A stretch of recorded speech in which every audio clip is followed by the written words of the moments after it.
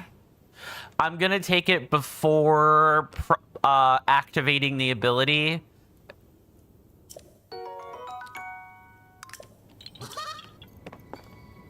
Let's see, X. Yeah, so you're getting a running jump. That's essentially what that means. So it seems like it's intentional. That's interesting. In that case, well, I mean, there could also just be oversights, right? It's not only, oh, you know, every glitch is unintended, or every interaction that isn't expected is unintended and has to be patched out. Sometimes it can be just a simple oversight. Like, oh, we didn't think players would try things like this, so it's not an egregious offender or anything, so it can stick around. Cool. And yes, after activating its ability. Okay. That's neat. People might be asking, you're in the open sky, man. Why did you teleport to a sky view tower? Because there's no way in heck we're gonna be able... There's no way in heck we're gonna be able to, make the distance to get these next Korok seeds, which I guess we've kind of been going in reverse marker order, so we might as well do things this way.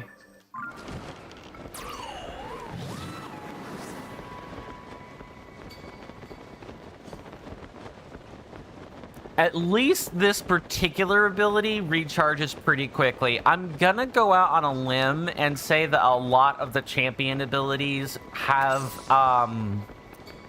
very long, let's call them, recharge periods. Ooh, that's interesting. I can't believe this works. You'd think the weight would be too much.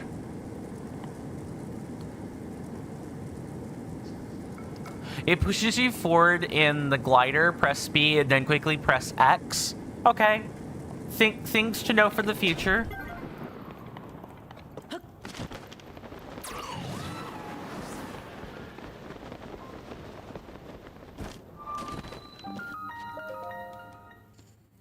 Lucas Soccer said, have you looked at what's at the Coliseum on the surface? Yes, Lucas, I actually have looked at that. We opted to table the obvious Gleeok for a bit later. I did try it 4 hearts. It's possible that I'm a little bit better tailored for that fight now, and we can probably attempt a serious go at it. Maybe after we collect these Koroks in Sky, that might be worth a look at. Just maybe see if we can get one of these Coliseum or one of these like cave ruins that are underneath the Gleeoks all sorted out. But yeah, I have looked at it. It's a pretty sweet fight. The Coliseum is great. I just wish you know, I hadn't had to table it for later. I'm sure it's doable at 4 hearts. I just didn't have the supplies for it. Let me go back over to YouTube here. For Tulin, yeah. There's a Colosseum in the depths under that one. There sure is. I have already marked that as an activity for later. I do not know when I'm gonna get to it. At least not the one in the depths. I hear that this particular one has multiple silver Lionels in it or something. It's one of the few things I knew going into Tears of the Kingdom. That it's just like a giant arena filled to the gills with Lionels. So definitely not doing this until way later. Way later. But I have a good idea of what's down there. Yes. Alright, let's return back up to the... Let's return back over to the shrine and figure out what's inside. Red, blue, white, silver, armored, and armored silver. Yeah. So it's like, is it a Lionel gauntlet or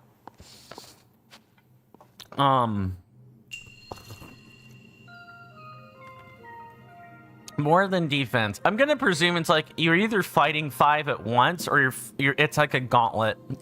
Gauntlet. Okay, that's fine.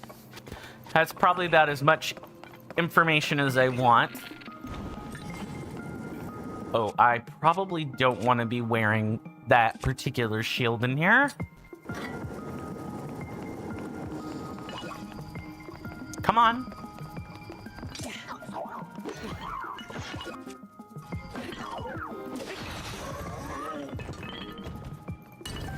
You get a piece of armor from beating them, that's all you'll say? Thank you. I appreciate the spoilers. Ah, yes. I had been meaning to talk about that. So, while I don't mind mechanical spoilers or, you know, I guess smaller things found in specific areas like the Colosseum ruins, I would really prefer if we weren't spoiling locations of armor pieces and such. I wish that were a little more vague. In addition, I really would prefer if we weren't spoiling major plot points as well. That's like the big thing I'll probably have to put my foot down about. This is a first time Let's Play, so I do want to make sure I am allowing everyone to enjoy that experience for themselves too. There are people that are in here that do want to enjoy a first time experience, so I would appreciate any cooperation people are willing to front on the matter. Flaretune says you can teleport out anyway and it saves your progress even if you leave and the blood moon doesn't reset it. Good to know.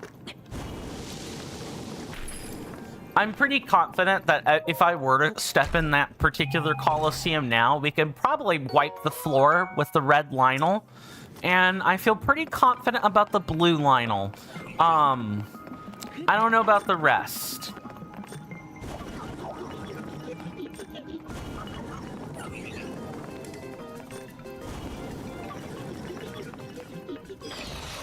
Man, he did not know what to do with, he did not know what to do with getting burnt alive like that. That's with the stone slab shield that he had on his person. This is actually kind of cool. So this particular shrine, it basically like demonstrates that you can fuse things to your shield too. That's awesome. I believe we already got the chest here, so yeah, we can just do the puzzle. Rocket shield. Oh, yes, rocket shield. I have been putting rockets on shields. I've been putting rockets on shields for a fair bit. I've mainly used that particular technique to go places like what's expected of me right in this at this very moment.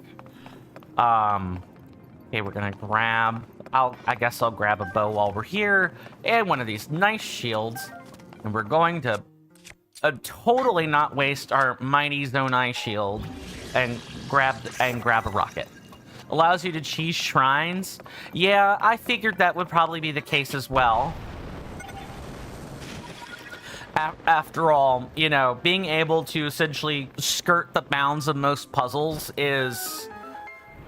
And it's perfectly legal, too, to do. It's not like the other stuff we've talked about that's, like, either a glitch or an oversight. Like, you can totally just have a bunch of shields with rockets stapled to them, and you will save yourself some time. I would prefer not doing that, if at all possible.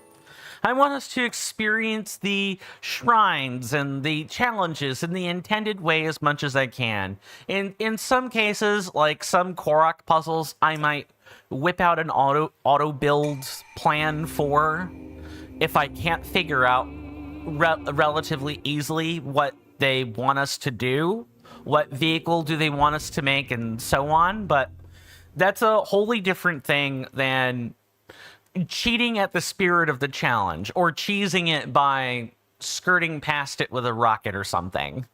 But that is a nice trick to put in the tool belt if we really need it.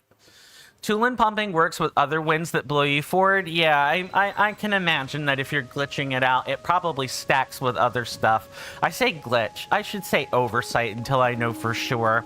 Yeah, I wouldn't be surprised if that oversight would totally stacked with other stuff.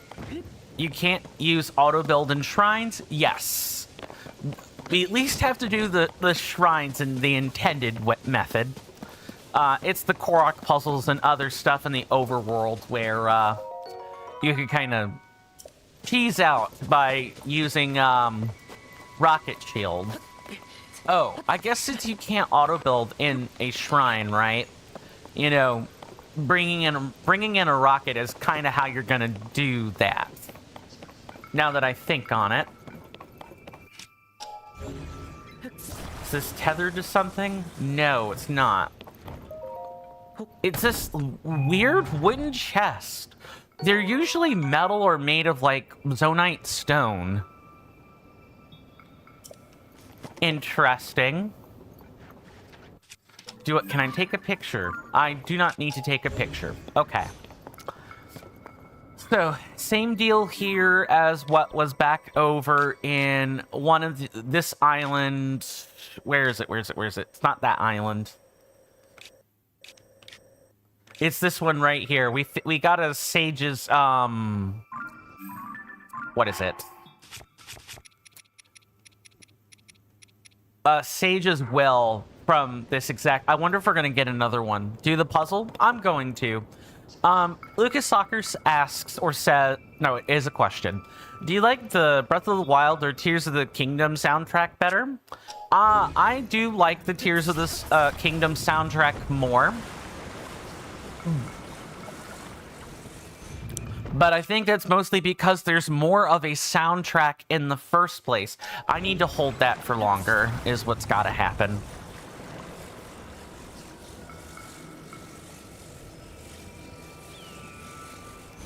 Okay. That should be enough time to get this stapled over.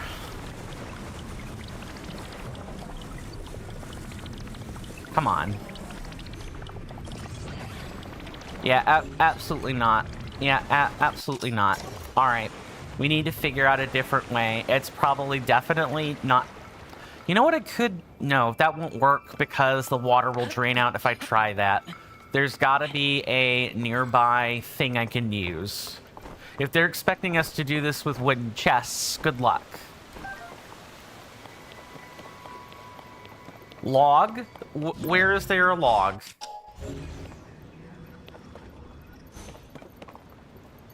Oh, do we have to bring a log with us? Stone thing, you say? It's probably over here. Oh, yeah. Not logs, but like slats. That's fine. Okay. I tried cheating at it with the chest. This plus recall and then staple the thing to the... staple the thing to, like, the little catch. I should probably position a slat at both of these, now that I'm thinking on it. Yeah, I got the basic premise. We did do this to get the Sage's Will earlier. I just didn't realize it was asking me to do the exact same thing again. You know what I'm saying? It takes a second to realize, to have that realization dawn on you. Tulin, I did not ask you to use that, buddy. Gotta not stay so close to me. All right. We probably want to rotate this here. But yeah, to succinctly answer Lucas's question from earlier, definitely Tears of the Kingdom soundtrack. There's just more of a soundtrack in the game compared to I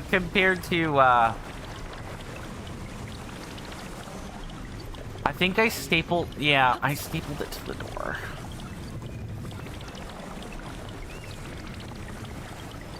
Oh, right. Wrong way. I need to... I don't know why I'm a bit of a bonehead with this. Yeah, I just did it wrong. All right. One more time.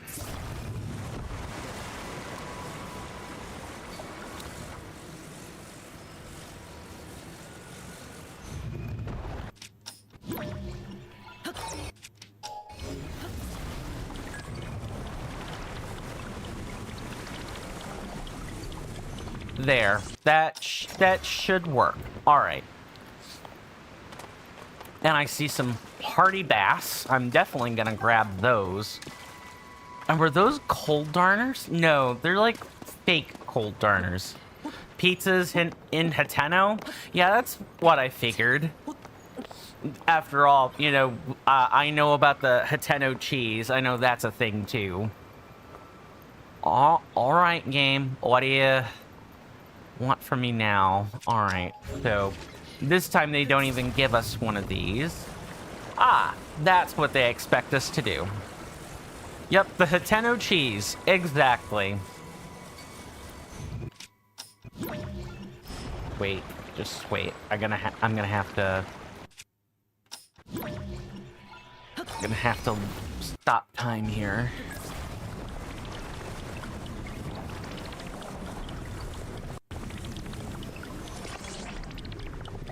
Oh, there's no way that works.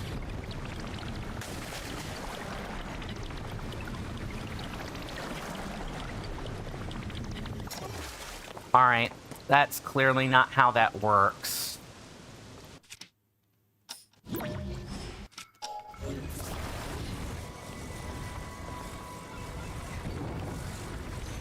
Okay, so how far does this lift out of the grating?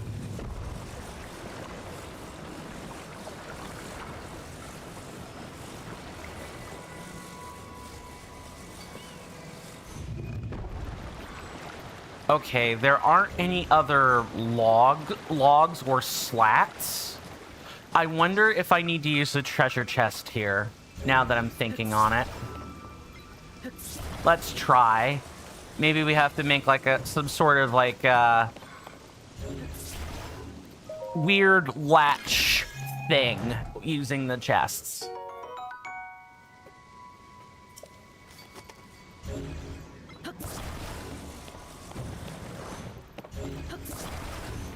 Okay, take this. Oh, right. We actually... That's not gonna work. That's not gonna work because... we can't stick the chest to the stone. Okay, what else can I do then?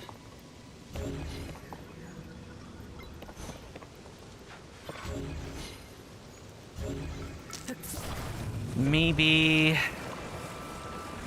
Oh, I'm an idiot. The solution is literally in front of my face.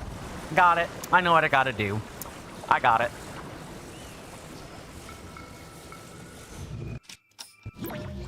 Give me 1 second and I will totally answer that question, Lucas.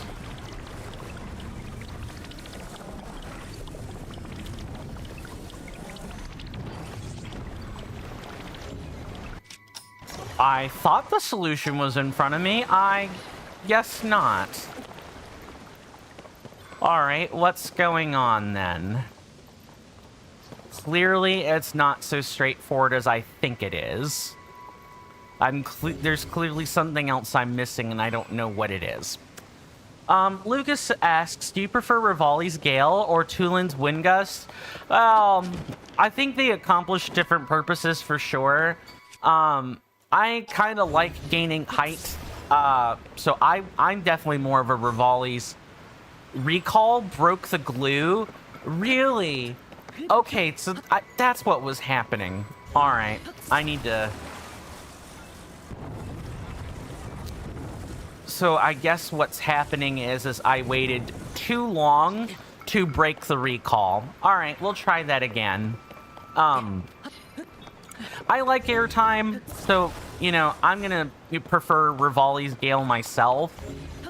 But I think the intended functions of Rivali's Gale and Tulin's Wind Gust are so different that it's kind of hard to have a preference between them, because I understand that there is a difference between the two. Is my answer making sense?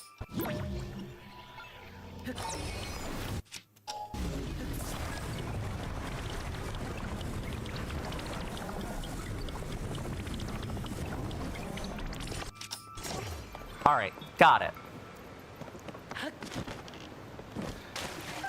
I would have moved the wood a little bit closer next time, but yeah, we got it.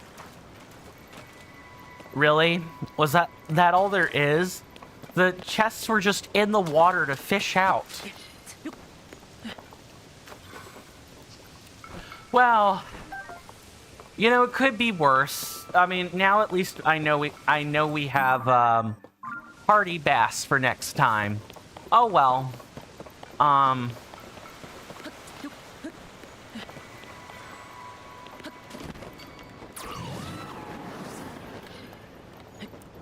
Are you serious? Okay, we have to go back to the shrine. That is definitely get all towers. That is the plan. We are going to be 100%ing this game. I'm going to do it a region at a time. So once we're done with Hebra, we'll get the next one, which is probably going to be in Necluda, where Kakariko and Hateno are, because I know Lurelin is south of that. You know, I've got a plan. I promise I've got a plan. All I'm asking for is a little bit of patience in implementing said plan. But I've spent months thinking about how I want to accomplish things in this Let's Play. That's why I have the month-long votes that I have. That's why we do these things way ahead of time. Small spoiler about the Hylian shield. Good to know that's here in the game. Yeah, small spoiler, but don't tell me where it is. If you have a fact about the shield, that's fine. But I want to find these things on my own. Alright. Let's maybe... I'm gonna whip out a rocket for this one. We have plenty. No, not recall.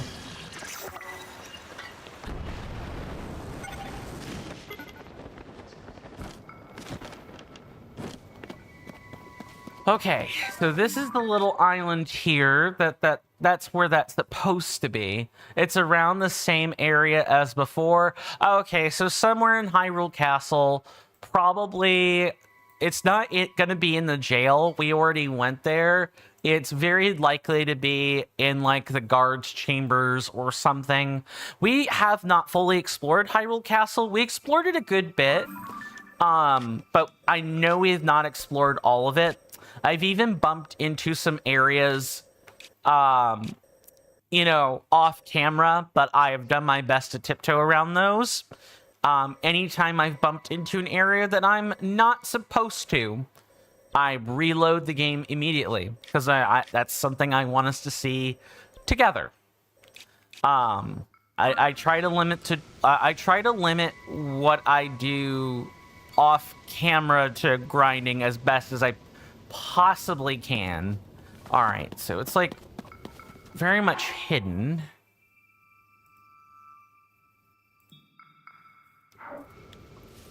Really? Oh. It's literally down there. Link, I'm gonna need you to climb down for me, buddy.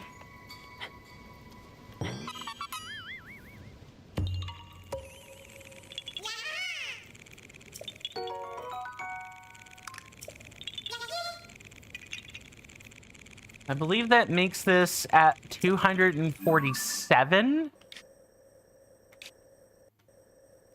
Got that one. We were at 244. This would be 246. I'm marking all of the Korok seeds off on the object map so that, you know, once we've completed them, it'll help with my assessments of, you know, how many we have left and everything. All right. So let's handle the weird dispenser in the room. Let's handle that next. Just get that unlocked real quick. Not that it has what I really want in it, but meh, you gotta take the victories you can get with the dispensers. I know where a dispenser containing the control sticks is. It's gonna be in the next region after Necluda, so since I know about that, I have plans to get that soon enough. Lucas Soccer says, I just died to a Gleeok. Oof. Sadness. I trust you'll be able to reload and try again, right? Yeah, Gleeoks are not the easiest thing in the world to fight, but they're pretty fun once you figure them out. And I'm almost certain there's a Frost Gleeok as well. It's the only one we haven't spotted any of yet. The Fire or the Flame and Frost Gleeoks are probably easier to deal with than the Thunder Gleeok by far. Or, yeah, I want to say it's the Thunder Gleeok. It might be the Lightning Gleeok instead. Same point applies regardless of what it is. Flaretude says, do KS? That might be K's. Hidden. Shrine Woodlight. Breath of the Wild Shrine. And the hardest strength test. Like, the hardest strength test? Isn't that back here? We bumped into a guy we bumped into a Goron that had a strength test set up right around there. We had to do a really annoying climb up the hill with a Korok and like a stake platform challenge. It was really obnoxious. That was in the docks? Don't worry. All of that stuff that we apparently have missed out on will definitely be part of the cleanup. I just don't know about today's episode. That's all. Let's sort this by type. We're going to throw in 5 large charges because I want to see this thing dispense capsules like it is nobody's business.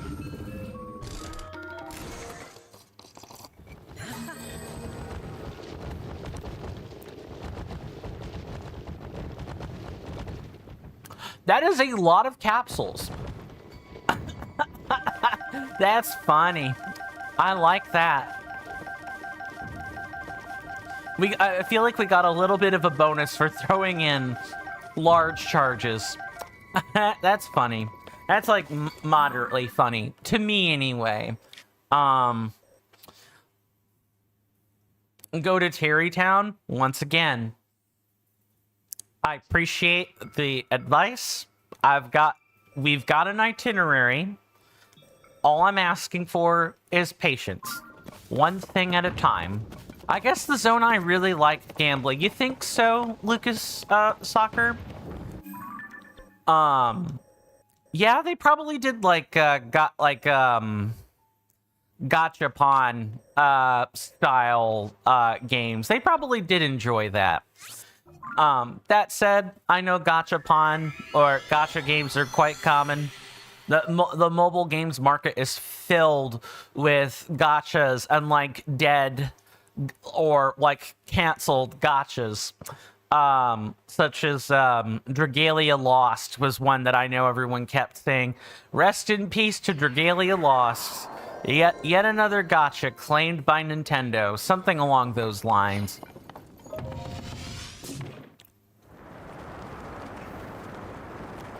Okay, now we're gonna head over there. As soon as the game will let me get any form of control.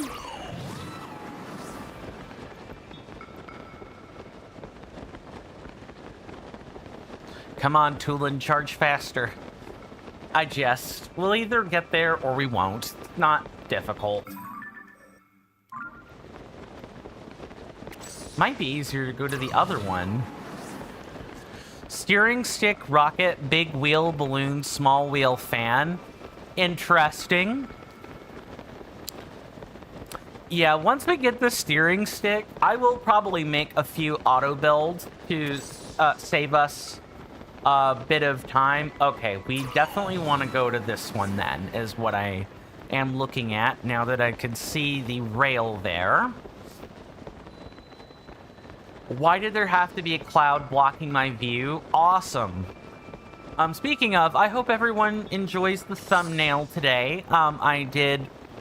It's a pretty basic thumbnail, but I know the thumbnail at least works. I did the bare minimum to make it different. I'm almost 100% sure. Okay, so we have hooks and a bunch of wooden splat.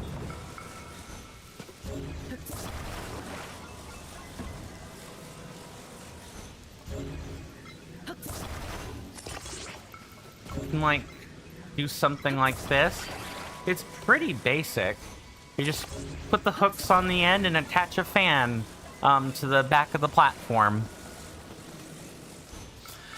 Lucas says, I like how Link can casually just hold a village worth of supplies in his back pocket. The extra dimensional pocket, right?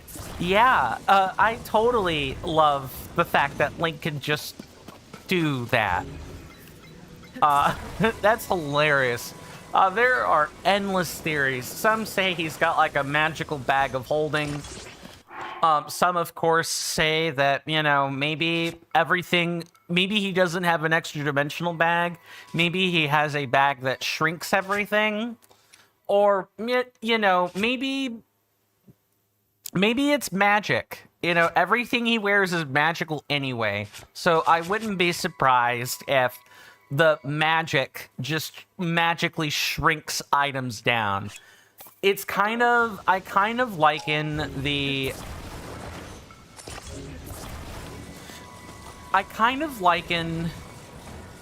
hold on, let me get this affixed correctly. I kind of liken and built different, fair. I mean, it literally is as simple as built differently. I kind of liken the Link carrying items argument to why does Samus Aran, aka Metroid, why does Metroid turn into a ball and live? Samus Aran can become a ball because she removes her body from said ball before she... It's like a fusion of science and magic or technology and magic all in one go. But I suppose in that universe, you know, that at least is a little bit easier to explain, because the Chozo literally say, you know, beforehand, you know, they were a purely technological society, and it wasn't until their society was brought to the brink that they learned to trust in both magic and technology and achieve some sort of philosophical balance. Link is W. Link do be posting a lot of W's every day. This man is W central.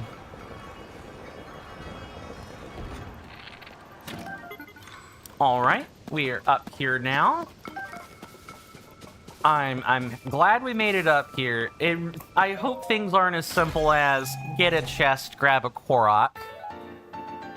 Da da da da da. The remnants of a former sage's resolve. Yep, if we gather 4 of these, we can deepen our connection with the sages and probably let the little guy deal some extra damage, which I'm all for. Now, I want to say that this is a... Since I didn't see anything here, we should look around and see if there is, like, a platform somewhere or something. Nothing there. If I wanted to say maybe, I don't know, have a land the target challenge or, like, touch the target or catch a seed, where would I be next?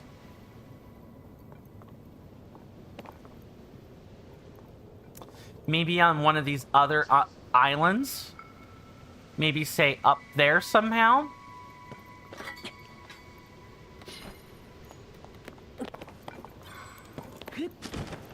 Can make it up this one fine. It's gonna be the next one. I'm gonna staple a rocket to the... Nope. Link, quickly get back up there. Link, quickly get back up there. Lucas Soccer said he could just solo Calamity Ganon in Breath of the Wild with only a sword and a shield, even though he's like 4'2". Yeah, I mean, that's Link for you. You hear that off in the distance, my senators and inductees? That is an ad storm. In about 5 minutes, it'll blow over us, and then we can get right back to the gaming. Thanks. That is the cue to, that is the 5-minute warning for the commercial break. We have about 5 minutes before that, you know, that ad storm gets to us. First off, I want to thank everyone for hanging out with me so far. I really, truly appreciate it. You guys, your company means a lot to me. So I'm going to do 2 things. First, you know, since that is the 5-minute warning, I am going to go ahead and say we do run commercial breaks around every hour. They last for 3 minutes. There will be a timer that pops up on the screen at the top left corner. When that timer is over, you know, I will have returned to my desk by then, and we can pick up where we left off. The second thing I want to say is, you know, you guys should definitely take that time to, like, you know, get up, stretch, grab a snack, you know, get a drink, hug a loved one, or boot up a game.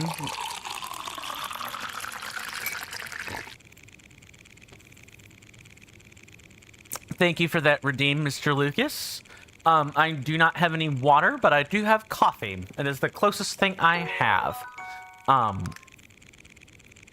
That should be 248. Thank you. But yeah, you know, the commercial break will be over more than you think. I wouldn't run these, but, you know, Twitch is gonna run ads whenever they want, so at least what I want to do with that is run, you know, like, run the ads. I want to make sure that I'm running them in such a way that they are opportune for everyone else. You know what I mean? That they're as least disruptive as possible. And my commercial breaks are a way of doing that. The other thing, the last thing I'll say is, if you guys like this content and hadn't considered doing so already, please consider following on Twitch or subscribing on YouTube, or, you know, por qué no la dos, right? Why not both? Just in case, I don't know, you guys might be thinking of trying things out on YouTube, or you guys prefer the emotes and the, you know, fancy frills of Twitch, and you wanna see that stuff for yourself. Being able to follow on both, will let you do just that. I'm blanking on what I was about to say precisely, but you know, thank you guys if you do. But if not, you know, you guys being here and watching the content is More than enough for me. I really, truly want you to know that. Now that I've gotten all that chilling out of the way, let's get back to the gaming for the next 2 minutes, eh? My timers are based on the real-world clock, so it's not based on the stream time, but whenever we hit 2 p.m. Eastern Standard Time will be when the first commercial break shows up. So, it's pretty nice. You guys don't even have to be like, how long is the stream running for again?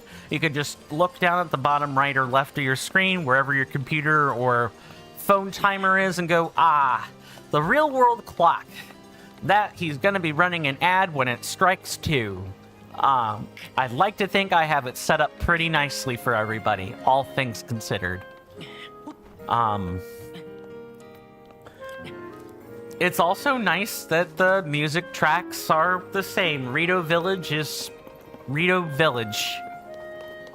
It's nice that they maybe... It looks like they might have touched up the track a little bit, though. Which is, again, nice. I get the feeling we're going to enjoy a lot of musical scores here in Tears of the Kingdom. Especially as we continue to talk about them. While we, do engage in a bit of rock climbing for ourselves. Just gonna get up here real quick. I probably have just enough time to squeeze up onto the flat portion of this rock. And then I'll see you guys after the commercial break. Thank you.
Alrighty, everybody. I am back. Hopefully we all got something we wanted out of the commercial break. Now that that is over, we can get back to the gaming, as they say. Now, in the interest of both conversing and, audience engagement, do you guys play any trading card games? Magic, The Gathering, Yu-Gi-Oh!, Pokemon, Flesh and Blood, Shadowverse. The list could go on and on. There's like at least a dozen of them at this point, and more coming out. It seems like more coming out every 1 year cycle. I went to a local game store, an LGS, yesterday evening. It was kind of an impromptu thing.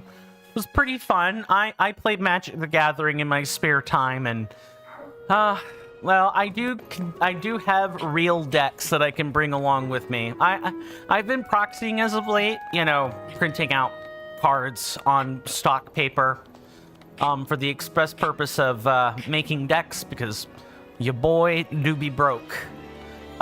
He can't really afford Magic the Gathering cards. They're really expensive. The booster packs are fine, but you never know if you're gonna get like $1.50 worth in cards, or you're gonna run into like a $20 or $50 promo somewhere. To just give an idea there. I went to the local game store, and I registered up for a Commander event. It was pretty fun. Did I win? No, but I did come close to winning. And at the end, I did get a promotional card out of the deal, which I'm pretty sure is at least $25. That being the transmutation font. Pretty nice card for token decks. I enjoyed it. I liked going out and playing with strangers, actual other people that I bumped into, just there at the game store. Flare Tune says cheese toasties. Cheese toasties sound good. I had hash browns for breakfast, along with a chicken melt this morning, so I'm feeling pretty nourished. Lucas Soccer says, yeah, you have a few Pokemon cards. That's cool. You play any Pokemon TCG with your friends, or are you just collecting the cards? Both are fine. I'm merely curious as, if you do anything with them. Some people do, some people don't. In a lot of cases, an example of a TCG I know people don't do that much with is One Piece. Like, you can play the cards, in One Piece, but a lot of people just buy the One Piece cards to say they have pictures of Monkey D. Luffy or Sanji or whatever. Just totally fine, completely valid. But I mean, trading card games are expensive, but they're not as expensive as video games these days. I have to say. They're not as expensive as video games. Video games are getting to be like $70, $80, or even $90, depending on which game we're talking about. 10 points to the nearest individual that can guess what I'm talking about. Just collecting cards? Fair enough. Fair enough. That's awesome. I hope you enjoy your collection. With Magic the Gathering, it doesn't quite translate as nicely. Like, yeah, you can collect cards for their foil rarity or their market value, or, one of every card. But Magic the Gathering is so saturated with products that you quite literally can't even collect it anymore, unless you literally pay in to the secret layer service. It's like $90 to $200 a month to have a chance at alternate art cards. Okay, what's the deal with this? They're like pinwheel. Is this another case of land the target? What are we looking at here? No, let's lift a random rock. I'm standing on top of where that is, apparently. Can I turn down the chat delay by a little bit? What do you mean? Do you mean... I want to make sure I've parsed this correctly. Do you want me to increase the delay, or do you want me to decrease the delay? Because as far as decreasing or increasing the delay is concerned, I can't really do that. On the other hand, if you mean, can you increase the amount of time the messages are on the screen, I might be able to do that relatively easily. Two of those things are Twitch thing. The other one is something I can actually control. Just so I know what we're talking about here. Flaretune says you pulled the top 3 card in a Pokemon pack. You don't buy bulk or anything. Usually with my TCG purchases, I don't buy in bulk either. I prefer buying singles. So I get the exact card I want, which means nothing, absolutely nothing, is purchased without having, built a deck in advance, right? And I play Commander format. That's a 100 card singleton version. Magic the Gathering can be played in singleton or multiple copy formats. The most modern and up-to-date format is standard. It's a 60 card deck. You can have up to 4 copies of a card in a deck, and so on. Most trading card games have some version of that where it's like, your decks can be X size, they can contain this many copies of a card, and so on. It just takes a long time for your messages to get through. Then that is a Twitch thing that you're asking about, and there is nothing I can do about that. I'm sorry that Twitch has a latency issue. That really kind of sucks. YouTube probably also has the latency issue as well. So I don't know. The stream frame rate looks good, so I don't think that's what it is. All right, I need to figure out where exactly I'm going with this here. Is it like down a fair bit or what? All right, let me look at the coordinates for this. Let's see, negative 3,634. All right, I'm in about the right position. 273. That's 303. Okay, so it's this. I figured out what it is. It's not the right altitude. Got it.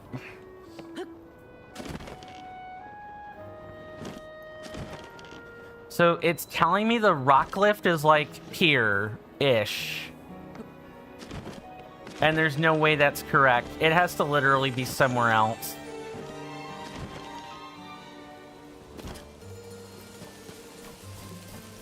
Don't tell me it's here. Don't tell me it's this rock. It's this rock. Okay, that's not right. Is it?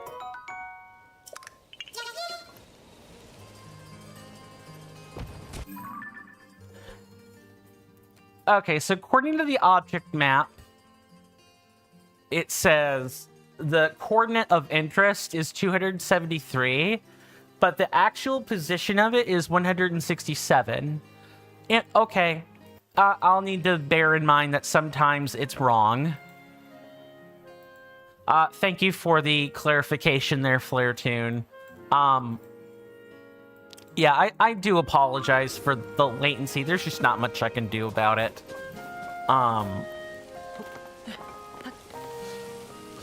Lucas Soccer says, have you ever played Zelda Echoes of Wisdom? There's one higher, maybe? Oh, there definitely is. It's sticking out on this perch right here.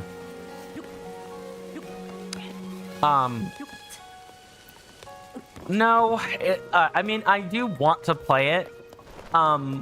I do want to play Echoes of Wisdom, and I'm pretty sure Onmao might be the one that talks about it a lot. There's a couple of other people that talk about it too. Hey there, Lisa. That cave, where was it again? Oh, hello. Hi. Hey, if it isn't the guy who worked with Tulin to save the village. Everyone in the village is happy to stretch their wings again without them icing over, so thanks for that. And the end of the blizzard has improved visibility too. It's much easier now to find caves where we can gather food. I saw one just the other day, in fact, while I was flying around, but I forgot exactly where it was. It had a rock wreathed in green light inside it, just like the one beneath the general store. Just where did I see that cave anyway? I found it while I was looking for that white bird. White bird. Interesting. Yeah, there were mushrooms in it and a pond with fish. It would have been the perfect place to stock up on supplies. All I remember is that I found it while looking for that white bird. Oh. I know that location. I'm sure we're going to bump into it eventually. Seeing as how the way that I work out these regions and the way I go through each of them is, since we're in Heba right now, we're kind of going across the surface and collecting all the Koroks. But once we're done with that, once we're done on the surface, you know, we'll start marking caves and parts of the depths to explore. So we're going to be here for a few streams, but we'll eventually find this cave she's talking about. And I do mark them using the object map, so I more or less know where the caves are, but I do not look at what's inside. I do not click on the object map. I do not sort for treasure chests. I quite literally just find caves. To get back to Lucas's question, and to just kind of succinctly answer it, no, but I want to. At the very least, so I can say, I definitely like these things I saw in Echoes of Wisdom, and I definitely know I don't like some of the other things I saw in Echoes of Wisdom. I find the implementation of the way that Zelda's character is portrayed a problem.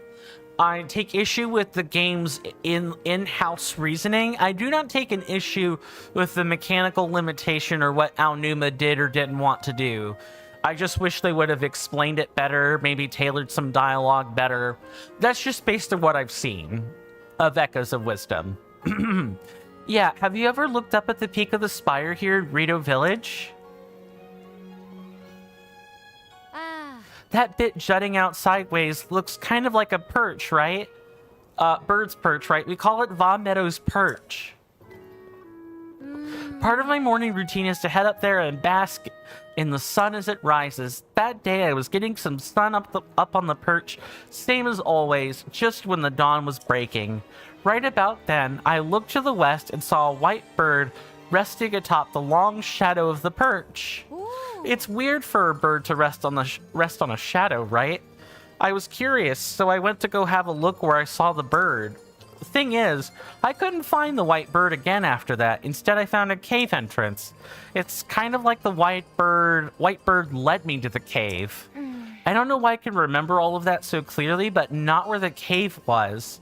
This is frustrating. Any standout details? Was there anything that stood out? Let me think. I was lucky to find it. I don't think the area around the entrance was anything special or memorable, but it was right next to a resting white bird. That much I do remember. Deep inside, you could make out a rock wreathed in green light, aka a shrine, like the one that's beneath the general store now. If I could just remember where I found it, we'd have one more place to search for food. I don't know about that, ma'am. I feel like the danger would very much be not worth it. Flare Tune says there's one higher. Yeah, I read that one. I know that location. It's snowy. Yeah. We're definitely gonna, don't worry. We're definitely going to do that, quest. Just not right now. Let's see. Those are memories. Crossing the cold pool. Oh, that's a shrine quest, probably. Right? Yeah, the White Bird's guidance. Lisa, a resident of Hateno Village, can't seem to recall the location of a cave she found a while back. When you asked what she could remember about it, she said that she saw a white bird sitting atop the shadow of Va Meadow's perch at early morning. When she tried to go after it, the bird was gone, and in its place was the entrance to the cave. We're not going to do that yet, but we're going to at least have it on the docket for later. Now we gotta, like, make our way back up there. That's kind of sucky, but we'll do it. We'll figure it out. Oh, you know what you know what I'm forgetting here? We actually have climbing gear that we could wear. That's gonna make this a little bit easier. I just completely forgot we had grabbed the climbing chest piece from one of Misko's treasure locations earlier. No, I definitely did not want to do that. Yeah, this should go by a little bit faster now. Same tip that I gave in Breath of the Wild will also apply to Tears of the Kingdom, but I'll say it here as well. With the climbing gear, if you don't have anything to decrease your climbing jump costs or climbing dash cost, you want to avoid dashing in the climbing gear until you've nearly run out of stamina and you can see the ledge at the top or something along those lines. You want to wait. You want to let the climbing gear kind of do its thing and take as many rests as you need in order to climb up tall structures like this.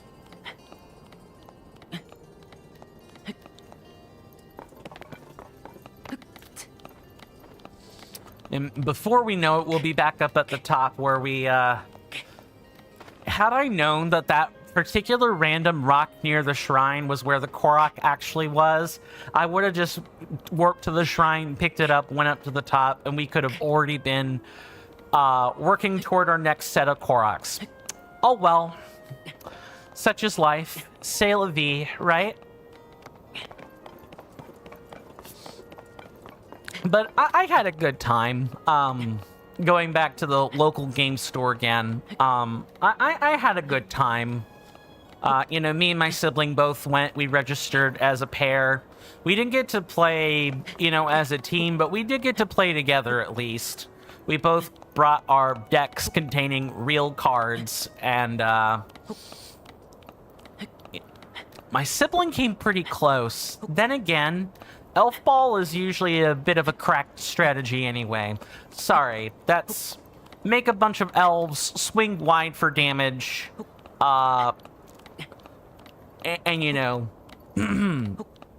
deal lethal through combat. Like, it's definitely an aggro deck at its best, and it's like a mid-rangey, semi-aristocratic type build where you can sack your own elves for profit.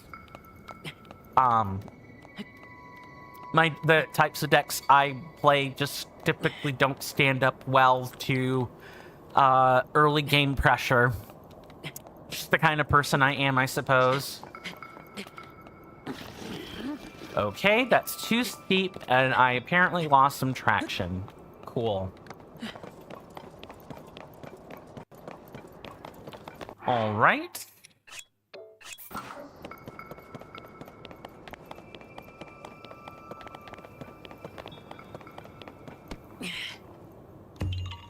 Do I have any tips for quickly getting Zonite? Farm often. There's no way that's 250. Although that might be. We had 244 when there were 9. No, there should definitely be 249 here.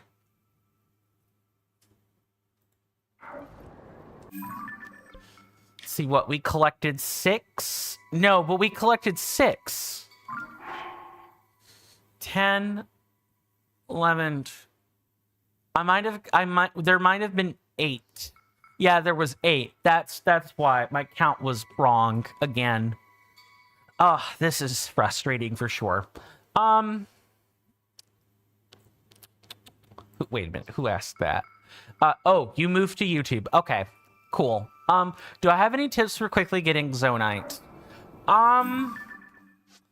One thing I could say is as long as you're keeping your weapons stocked, if you head over to the Apape's light route, or AKA the East Chasm moat. I'm sorry, the Hyrule Castle moat East Chasm, and you fight the frogs in here. You can get a little bit of Zonite. You can also get some crystallized charges for your trouble, and there's like a pocket of like 5 or 6 rocks nearby that also contain Zonite.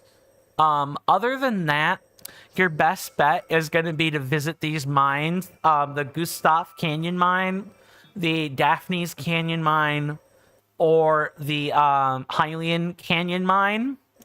You want to visit any of those sorts of places. If there's Zonite sediment, you can break that up for a lot of Zonite. And then after that, there will be a number of rocks that spawn. I do recommend making a few rock hammers if you're going to go doing that. Outside of that, like once you have the mines on a regular rotation of visiting and breaking up rocks, I actually recommend looking for encampments that contain enemies in the depths. A lot of times they're nearby Zonite deposits. And once you clear the enemies out, you can use puff shrooms to quickly to allow yourself many sneak strikes on the enemy encampments. It's something I do pretty regularly off camera. There will usually be some, yeah, I already said that. There's usually some Zonite deposits nearby. You can have your way with those once you've taken care of the enemies nearby. That's usually how I get my Zonite. It does take some time. It's not really all that fast, but it is at least consistent. It's a pretty good way of also forcing some blood moons as well, because you'll be killing lots of stuff. You'll be breaking up a lot of objects. You'll be collecting a lot of things. And the more of that you do, the more the game's memory will be taxed. And if you do it enough, you can actually force the game to issue an emergency blood moon. Just like in Breath of the Wild. Yeah, chopping a lot of trees will do it really quickly as well. Like, just blow up a whole bunch of trees with bomb rocks. And I'm almost certain a blood moon will happen if you do it enough. You have to do it to a lot of trees, but you can do it. If you really just want to force enemy spawns or something. Okay, we're gonna delete that pin and begin getting to work on the next 6 Korok seeds. Okay. So there's one over here, it looks like. Yeah, right around here. I hope I've answered the question, by the way. Let me know if that's like confusing, or do you know of anything faster than that? And I suppose the short answer to is there anything faster is I don't know. You'll want to talk to someone who's a little bit more knowledgeable in that department compared to me.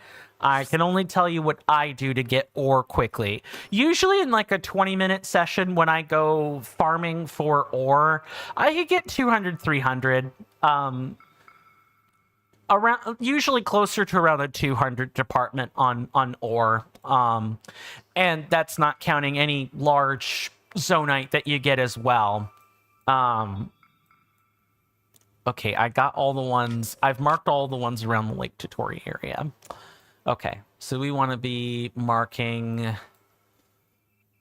ones on the main road. And while we're at it, we can also take a little bit of a break and fight some gloom hands, because that's gonna be nice to do. All right, let's mark that one.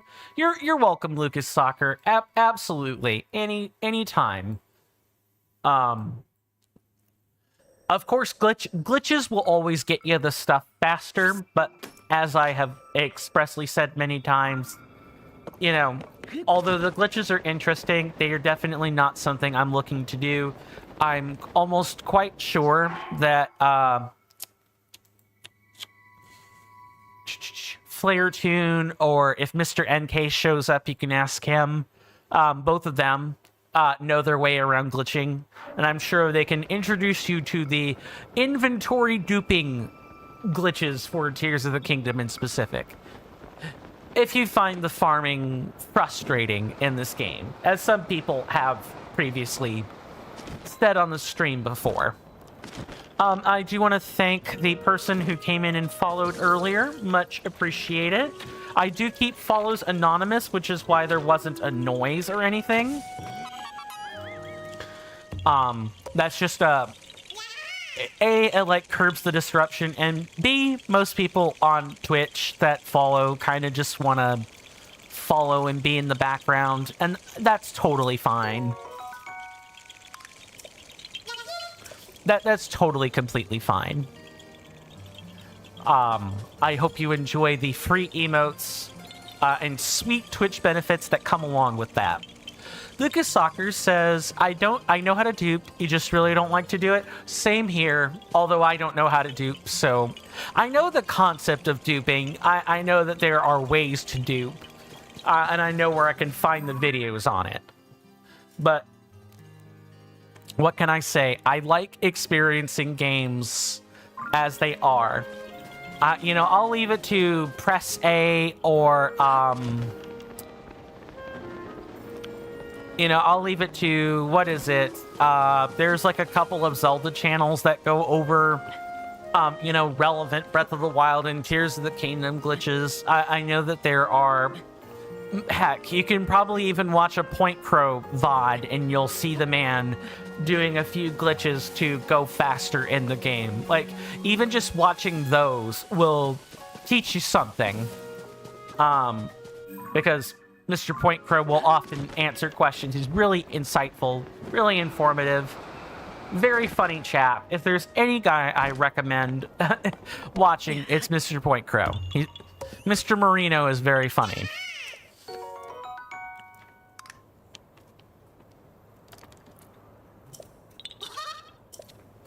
But I like experiencing the game as it's intended. But we will discuss the glitches at the end of the LP. Okay, we're going to edit the pin. I wish I could, like, I'm like on top of the pin is the problem.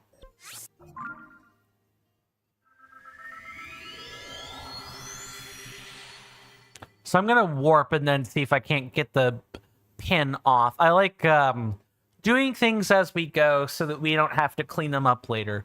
Also, yes, I now have to warp if I want to confirm the total number of seeds we have. We have 252 total seeds right now. I'm pretty happy about that. We've actually hit the 25% mark on the game in terms of Korok seeds. I could not be happier.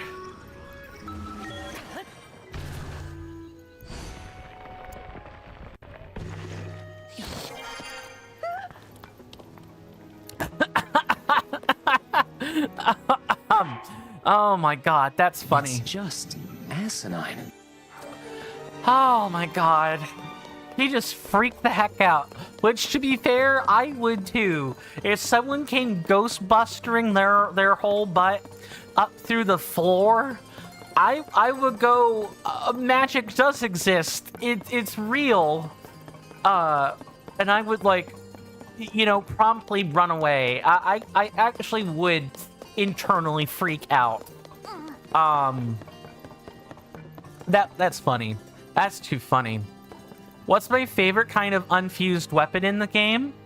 I am not 100% sure yet.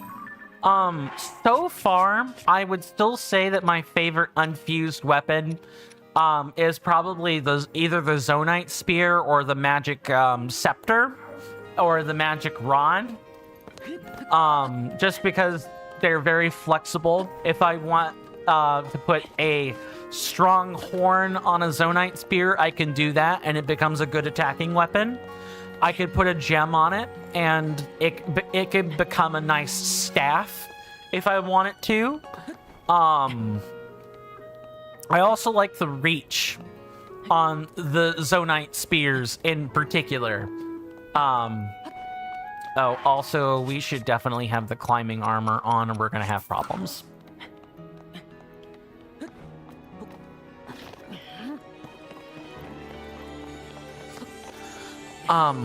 What about you? What's your favorite fused weapon? And a spoiler, or unfused weapon, excuse me. And a spoiler on that is fine. We're just talking about weapons. The real things I actually care about are, you know, armor, locations in exact detail, story elements. I definitely don't want those spoiled, or, you know, the locations of, like, things, like, exact locations of things we can do.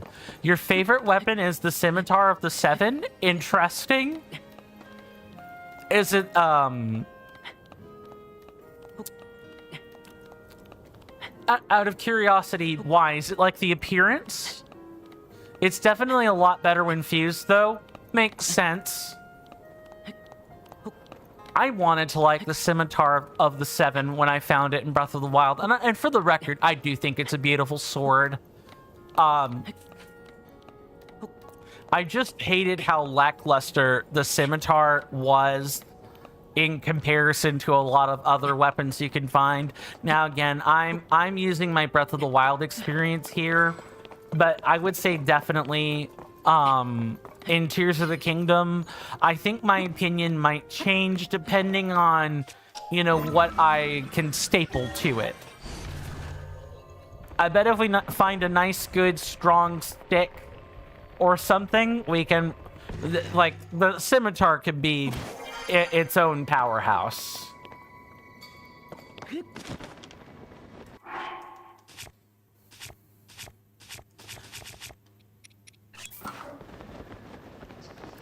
Lucas Soccer says, whenever you fuse it, it has an ability that doubles the added attack power that the fused item gives. Ah, I see. Yeah, I can see why people would like that then. I can definitely see why people would like that. That's gonna be nice when we actually have it for ourselves.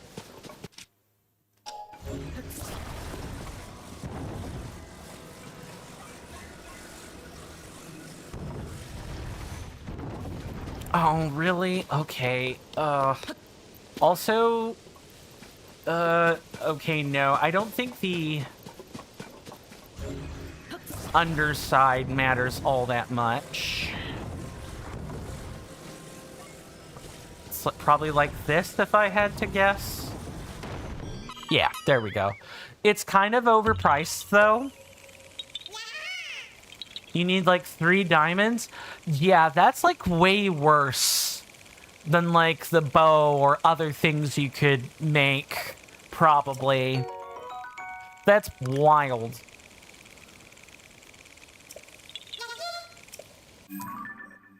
Yeah, I guess if you're not farming right, it's probably not very much, not worth the trouble. I guess in my case, since I farm a lot, we have 5 diamonds. Although diamonds have been rarer in Tears of the Kingdom compared to what I'm used to. So maybe I might not like the cost that's associated with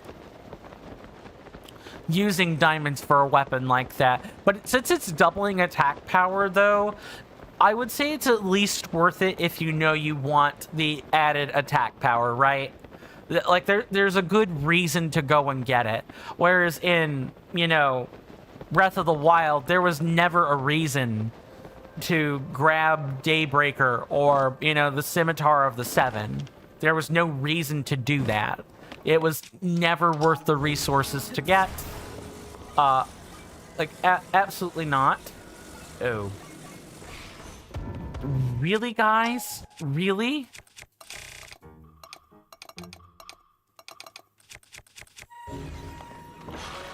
I'm sorry, what? No, absolutely not. Not allowed. Yeah, we just stick it through. Just like that.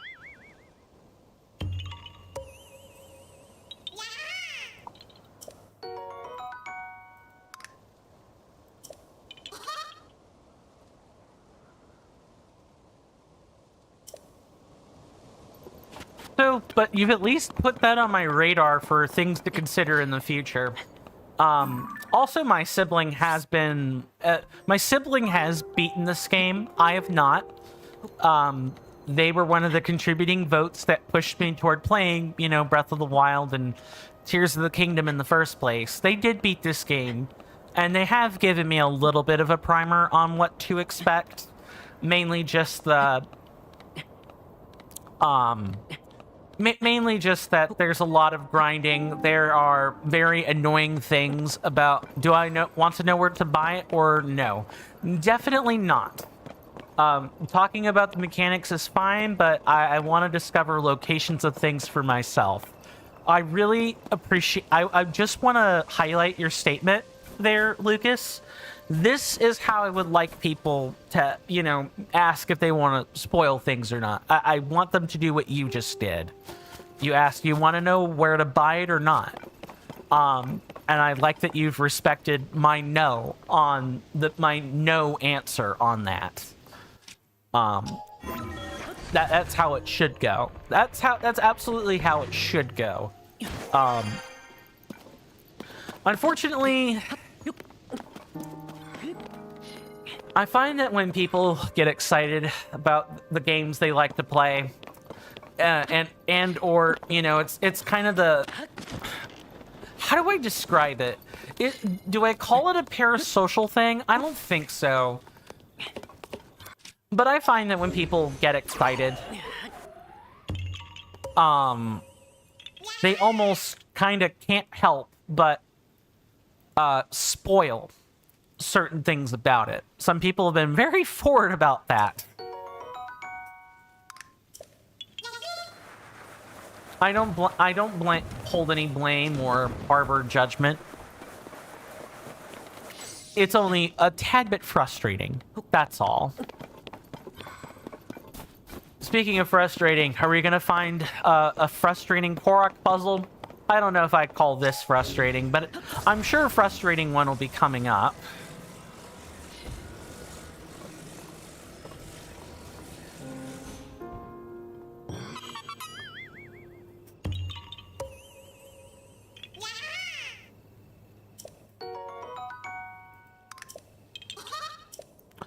All right. Why don't we take a quick break from, you know, finding Koroks, and why don't we go slap Phantom Ganon silly? How's that sound? I bumped into him off camera a couple of nights ago. I found him out here. This would be a good opportunity to get the oh wait, no, that's not what this is. This is a Stalnox. That's not what it is. Let me go find the actual Phantom Ganon. There's one in this cave that we can, like, find. But a Stalnox might also be worth doing as, like, a bit of a break. Hey there, Mr. Klebus. Welcome on in. Good to see you, good sir. It's been a while. Hopefully your streams have been going well, and you're well in both body and mind, and I hope you enjoy your stay. You were just sunbathing outside for 6 hours? Awesome, awesome. Hope you use sunscreen. Sunbathing is good and all, but not if you get skin cancer. I definitely don't want that. If you guys don't know who Mr. Klebus on Twitch is, no sunscreen, Kappa. Fair. Fair.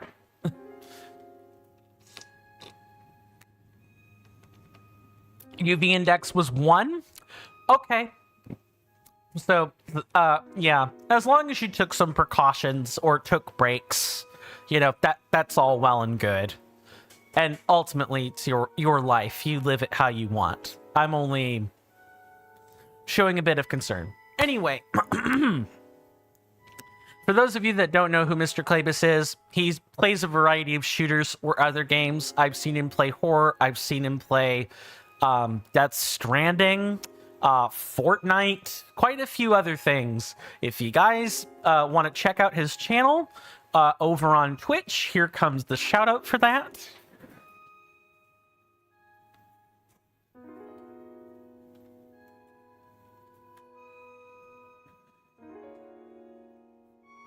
Ah, you've been playing Among Us, huh? How is Among Us? I've only had bad experiences from, you know, my friend group that attempted to play the game with each other. It turned into a all-out yelling match at some point. So I'm really curious to see how that, you know, how randoms are finding that experience. Klebus says, I mean, it's fun to play. You just play because it's easy to talk with chat. Fair. It's a good chat engagement game. It's definitely a good audience engagement game. That's always nice. Have you been playing with chatters as well? Or largely just easy chat engagement game? Just curious. Games like that aren't few chatters. Fair. Definitely fair. But usually randoms. Makes sense. We're gonna staple a couple of horns to things. See. I think our friend the stick is gonna get, the long stick is gonna get this Frox Fang, and our wooden stick is gonna get the Horrible Horn here.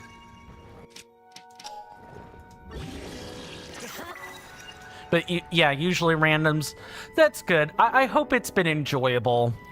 Since you said it was fun to play and all. Not really my cup of tea, but I would never say no to a new experience like that for myself. You've come in just in time. We are about to fight Phantom Ganon. So since people are new here, I'm going to go ahead and explain how he works. So there is a patch of hands down there. Let me just make sure. Okay, so this lovely thing down there. There are 5 Gloom Hands. You need to kill them all at once. That's phase 1. Phase 2 would be where the real fight with Phantom Ganon begins. I saved because you can die to him really quick if you're not careful. Klebus says, but yeah, the next new game will be Silent Hill. Ooh, nice. A horror title, right? I'm looking forward to that. And then afterwards, Ghosts of Utah? I know the diacritic mark on the O tells me to stretch it out, but I don't know by about how much. I'll have to look up the pronunciation for that, maybe over the course of break or something. But for the time being, let's say we put the pedal to the metal and demonstrate how this fight actually works, eh?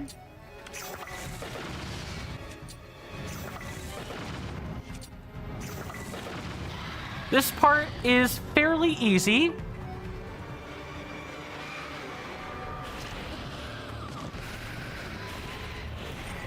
This part here is a little bit more difficult.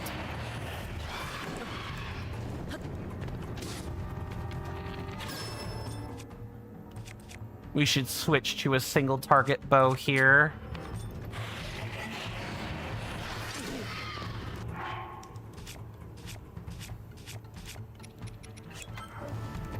Link, get up.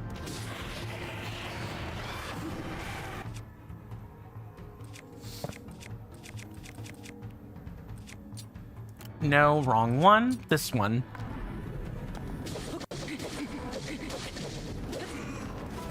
He's not too difficult, but the attacks do come out fast. They do come out quite fast. And this thing absolutely terrified the living heck out of me the first time I saw it. Same with the Froxes.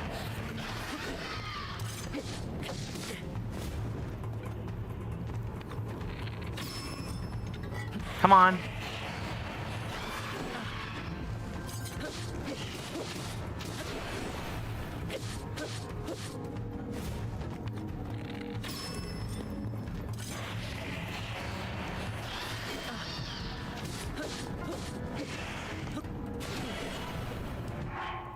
Thankfully, the one saving factor here is that usually a lot of these like gloom infested enemies deal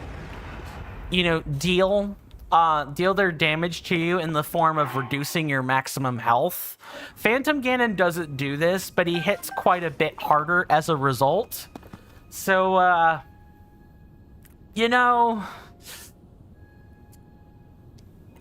it could be a rough ride. Also, he's got that gloom patch in addition. Let me make sure I've not missed something as a result of chat here.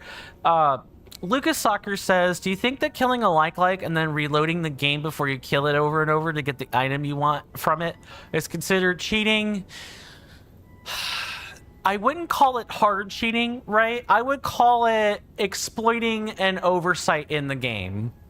That's what I would say. It's not cheating because it's something you can do. Like, the devs did put that there in the game. Do I think you should do it? If you don't care about that, no. If you're only interested in avoiding glitches, then that's fine. Go ahead.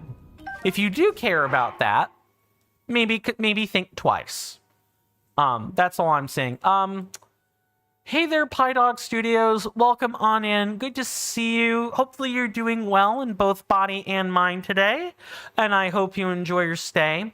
If and you don't mind my asking, PieDog Studios, since you just arrived, what is your level of familiarity or experience with Tears of the Kingdom? While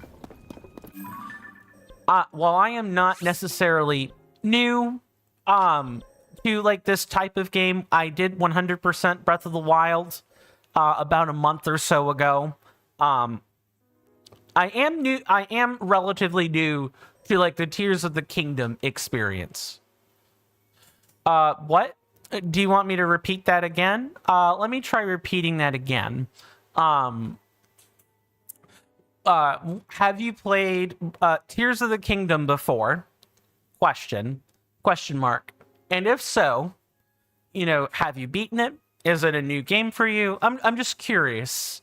I like asking my audience what their level or what their familiarity with a game is, so that I can kind of gauge where the conversation should be going.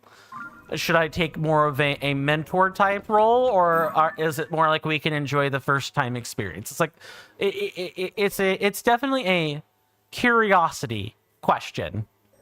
Okay, back to dealing with the many Koroks that we will have to collect in the area, for sure. And it's also nice that we got the long-range bow. I'm going to want to pick up a few of those. Bye. All right. Thank you for stopping by and visiting. I hope you come back sooner rather than later, of course. But if not, you know, have a good rest of your day, Pie Dog Studios.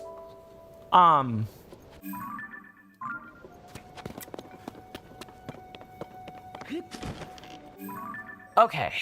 So this is the Lucky Clover Gazette. We're still into Bantha. We'll cross over into Hebra real soon. I'm going to take just a second and mark the next 6, and then we can keep moving. All right, so there's one here, roughly. There's another one here at the lake on this, like, patch of land. There's another one next to, or on top of one of the ribs here. Well, I'm real curious about the Leviathan skeleton. I wonder how eroded or decayed it's gonna be. That's gonna be a fascinating thing for sure. Okay, there's that one. Then there is this one here between the 4 rocks that I can see there. And then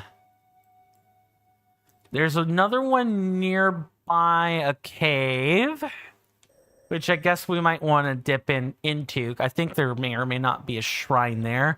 Just taking a quick glance at the map. It's like right here. Yeah, it's like right there. And we can fight the Stalnox along the way too, assuming that the trigger for it has changed and it's not still a nighttime exclusive enemy or anything. Ghost of Utah, huh? I know it's not. I'm thinking of Ghost of Tsushima when I think of that. See that? That off in the distance, my senators and inductees. That is an ad storm. In about 5 minutes, it'll blow over us, and then we can get right back to the gaming. Thanks. The same developer made that game, Klebus says. Okay. So definitely the same kind of experience then. I do want Ghost of Tsushima at some point. Because I have watched the Fighting Cowboy play it. Pretty good game. Haven't even watched the full LP or anything. Pretty good game. But alas, $70, $60 is quite a lot at the moment. That is my cue. You guys probably heard that a moment ago. That was the 5-minute warning for the commercial break. I've done the minor shilling in the last hour. Gotta do the major one now. Klebus says, yeah, the Utah is coming out in October. Cool.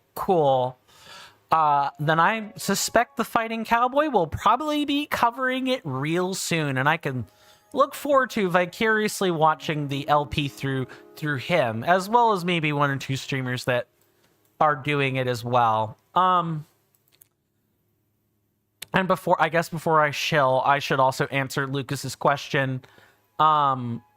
Just a question, have I been to Gerudo Town yet? Nope. The entirety of the Gerudo region is completely blank.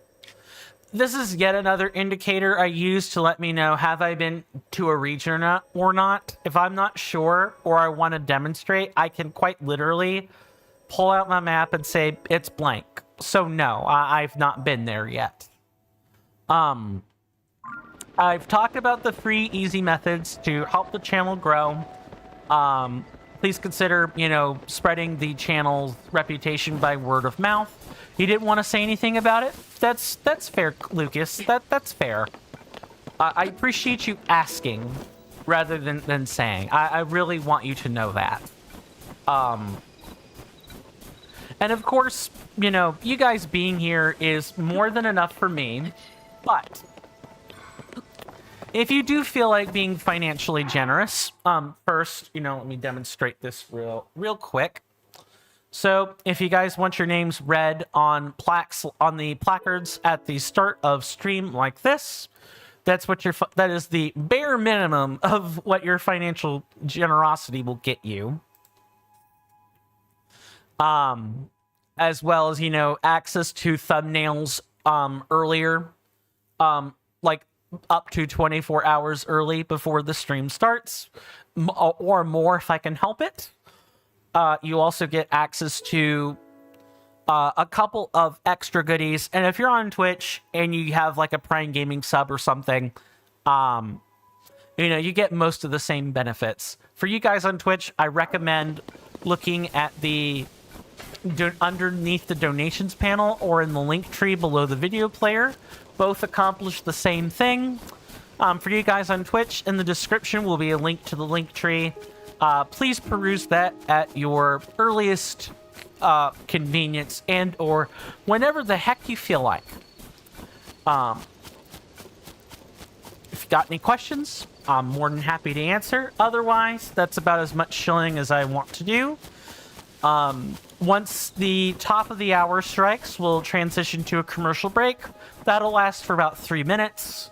Once the timer's off the screen, and it's disappeared, I should be back at my desk by that point, and we can get right back to the gaming, exactly as the advertisement already said. Okay, I'm pretty sure this is a nighttime boss. That's fine. We could just leave it for nighttime, or we can make a fire, and we can do this right now. I'm gonna wait though. We've got Koroks to get. I'm usually away from my desk during the break, so please feel free to stretch, grab a snack, or do whatever the heck you feel like. And the commercial break will be over before you know it. I promise.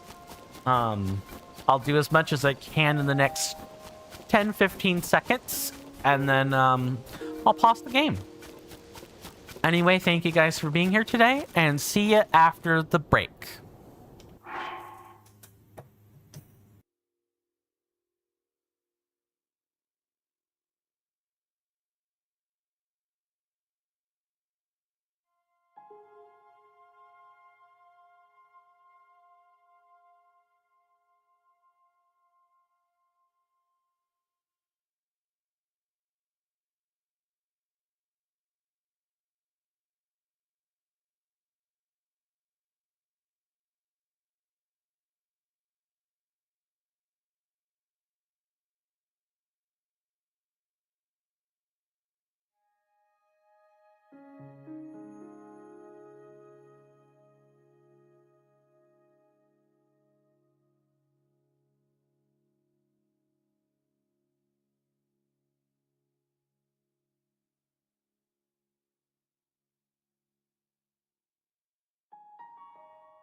So sorry about that.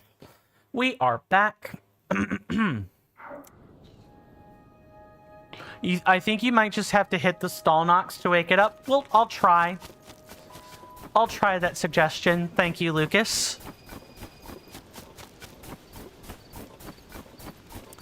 Hopefully everybody got something they wanted out of the commercial break. It ain't ads, and it ain't the silence. I'm sorry to the YouTube folks that have to put up with that. If I didn't have to, I wouldn't run any ads. I wouldn't take the commercial breaks quite so often. The only reason I would probably leave the commercial breaks like they are is because, you know, the stretch breaks are there for me too. Okay, let me try melee weapon.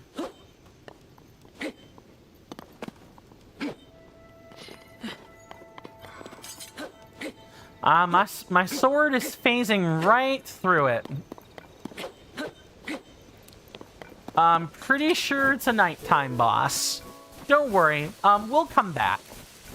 We've got the cold gear anyway. We're not worried about No worries, Lucas. It was a good suggestion. Worth a try. That type of stuff I also don't mind either. You know, people are more than welcome to leave suggestions. I just don't want direct spoilers on things. NK, you know, usually gives like some sort of rhyming riddle if he wants to like push me towards something. I don't necessarily need it in a rhyming riddle or anything. I would definitely prefer if people just asked. But I'll take it in the form of a riddle because I might not get what riddle you mean. Your mileage varies with riddles as far as I'm concerned. Like, they probably vary with most people. You either get a riddle or you don't. Like, you can probably posit or figure one out, but... You know, on average, I kind of have to think longer to answer riddles, you know? I have to think for a while before I know the answer outright. I think the longest I've spent on a riddle is like a whole month. It took me a whole month to think of an answer for one. I forget what one it was, though. Ooh, nice. I was able to find that no problem.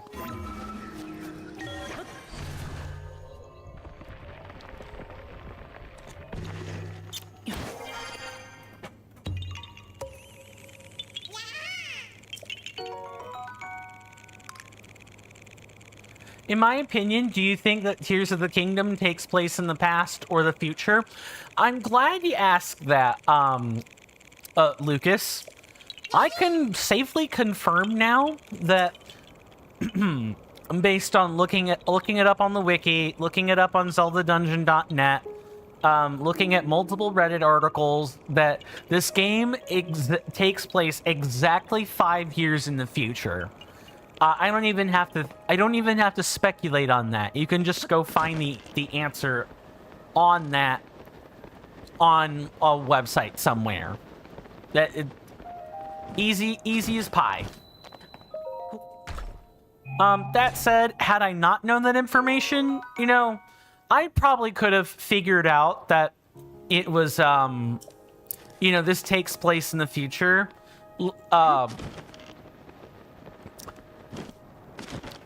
You know, Link looks older, Zelda looks older.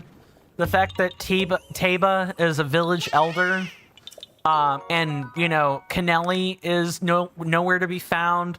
Pora found a way to partially reverse her aging. There's a new character named Josha. Which we see back at... which we see in Akala. We find him in Akala, and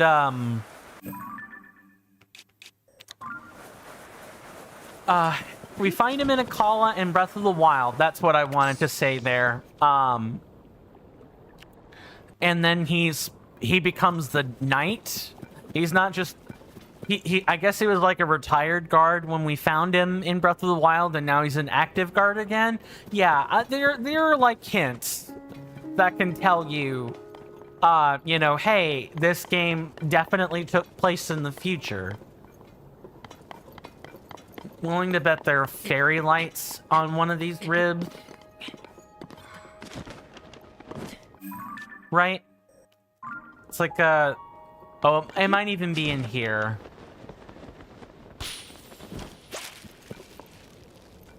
Ah, yes. Okay. Hope that answers your question. I know with certainty that it's in the future. But if I had not known what I know, I could have very easily deduced it was in the future. Would I have known it's about 5 years in the future? No, not really. Not really. The game isn't that clear about it. But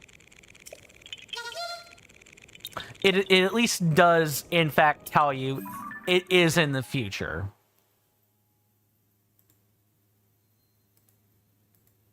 Did I enjoy the Koga fight? Which one? Do you mean Breath of the Wild or Tears of the Kingdom? Just want to make sure we're talking about the game. I assume it's Tears of the Kingdom, and in which case it was a cool fight.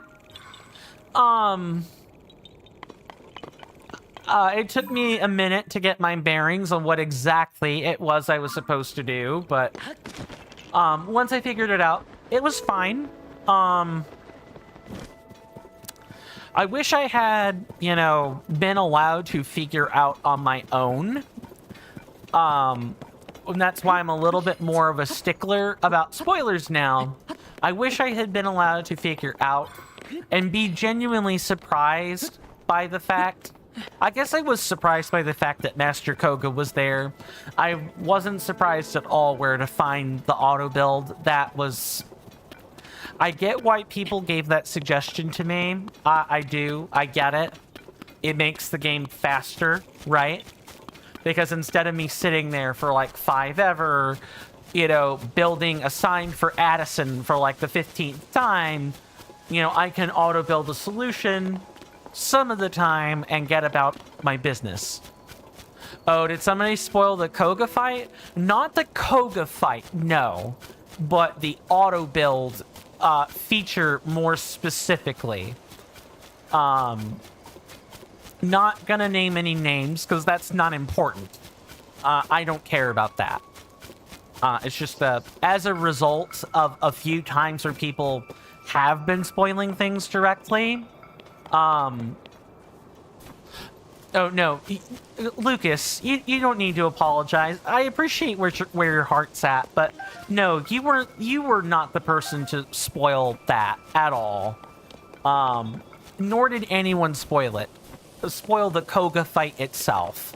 I only mean the auto builder. I would not have bumped into Koga the way I did without someone directing me to get the auto build early on. Ooh, I should make sure I've taken a picture of the moose, the moose we'll find here. Like fish, moose is one of those words that is both singular and plural depending on its usage. No, I totally passed by the giant tree. Yeah, that's... You had nothing to do with that, Lucas. But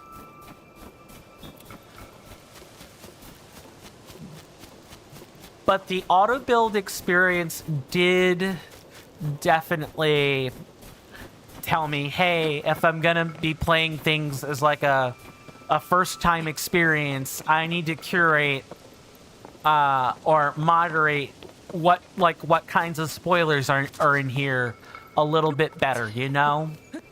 Especially for people that are in here and do want to experience this game along with me for the first time.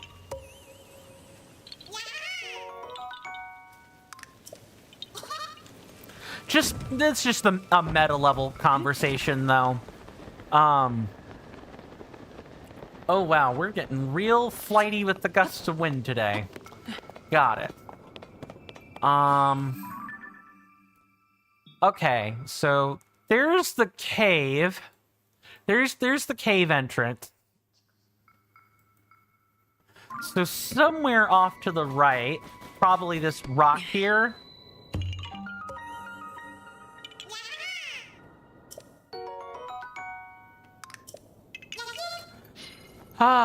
Silly Korok. Alright, I guess we can go in here. I don't like going into caves this early, but I think there's a shrine in here. We might as well take a look. Oh, you know what? I'm pretty sure this may or may not be the shrine that's in relation to the guidance, because I think the quest dialogue talked about there being a cave and there was like glowing fish and bright shrooms here. I think we found the cave. I'll go ahead and mark that Korok as done. Lucas says you've really been working on trying to get more Zonai battery. Oh, how far along are you? And spoiling the total number of like battery slots there is fine. I already know there are like 48. That was discussed pretty early on in the LP. That's totally fine. You have 3 1/3. Nice. Yeah, I've been making sure to show off each time I get a battery upgrade on camera, but at one point I did definitely farm like 500 plus Zonite ore, which in turn let me get like over 500 crystallized charges. Like, absolutely wild. Yeah, I have around 6 battery slots right now. Let's see, where is it again? It's like right here. Yeah, we've managed to farm our way up to 6. And I know there's a much higher capacity for that. Now the only thing I don't know, and that's the thing I don't want an answer to, is the fact that, is it 48 total upgrades? So that would be, what, about 18 battery slots? If I did the math correctly? Or is it, yeah, you know what? I thought that might be correct. Oof. Do I reload that? I don't know. Maybe. I do want to do it the intended way, and you're supposed to sit on this perch to do that. How far back does the save go? Go Wow Shrine, which is there, and then if we load this back, this is like the West Tutori Cave after I saved and got the Korok. Why don't we load this? And I want to do it the correct way. So as much as I want to see this shrine that's here, it's tied to the quest. I want to make sure we've seen the white bird. Or the shadow of a white bird, which will apparently be sometime in the morning, from what I understand. But I will put a marker here. Let's see. Like what? Oh no, it's like kind of like around here.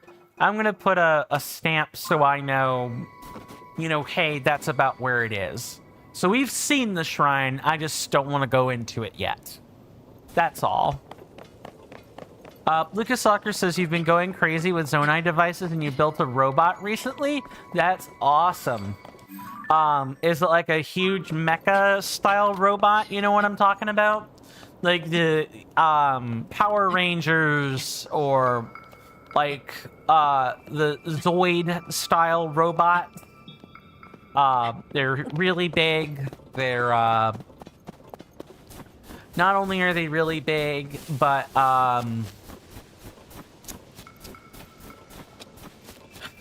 you can kind of control them, or is it more like a Goemon style robot where you know, you actually pilot the darn thing, and it's got a lot of turret mounted weapons on it.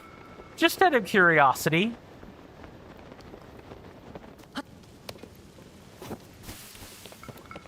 For those that don't know what I'm talking about, because, you know, I realize I'm pulling a really old reference there.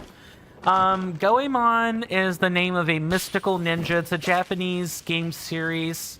There's also manga, and I'm sorry, manga. Let me get that correct.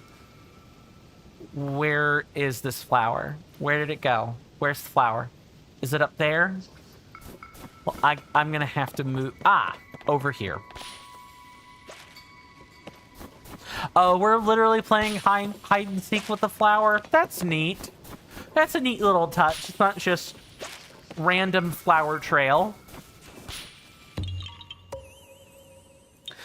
Yeah, but he's like he's got like the rosy cheeks, the blue spiky hair. He has a friend named Ebisamaru, and the friend is a pervert, and they meet a mechanical toy soldier named Sasuke, and they have a ninja friend named Mei, and together they save the world from, you know, ludicrous overarching world villains. It kind of reads like something out of a Japanese hero manga. Really, really, really neat series. And one of the things that Goemon has is the ability to summon a large mecha robot that kind of has similar moves to himself. In the overworld, he can punch, he can pull things, he can like shoot missiles. It's like the typical mechanized soldier robot type deal. Now the Goemon series is pretty funny, all things considered. Maybe if I ever find a chance to like either get the Mystical Adventures starring Goemon, or I can get the sequel, I will probably play either one of those. They're action adventure platformer type games, so if you guys like platformers, you'll love it, even if it's weird. Like, that's something else too, is like the Goemon games are just weird. It's full of all of like really, really obscure Japanese references, like stuff I'm not likely to get unless someone tells me. But it is a pretty hilarious game, and if there's any of the titles I recommend more than any of the others, it's definitely the N64 port of those games. Is that what is that? Oh, there's like a strange block of rocks or bushes. Definitely worth checking out. All right. Let me finish reading comments about the height of a moblin. Cool. And then Lucas Soccer says, I'm really sorry, but you have to go. Should be back soon, though. Thank you so much for stopping by, Lucas. Much appreciated. Hopefully I'll see you back sooner rather than later. But if not, you know, my lovely senator, do have a good rest of your day and rest well. And with that, we're going to get back to marking some Koroks. I know, tedious stuff. Okay, so this structure here is a little tent, so I need to find the friend and mark that one. And of course, it's over here at the docks, because why the heck wouldn't it be?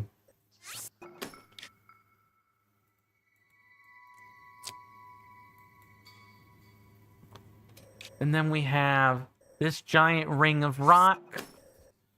And then we have... Oh, cool. It's at the top of the summit. Awesome. Gonna put that right here. And then in a couple of hours, you know, I'll probably warp out and I'll warp and we'll go deal with the Stalnox. I believe they're active at around 10 p.m. if my memory serves me correctly. It may not serve me correctly, but that's at least my best guess.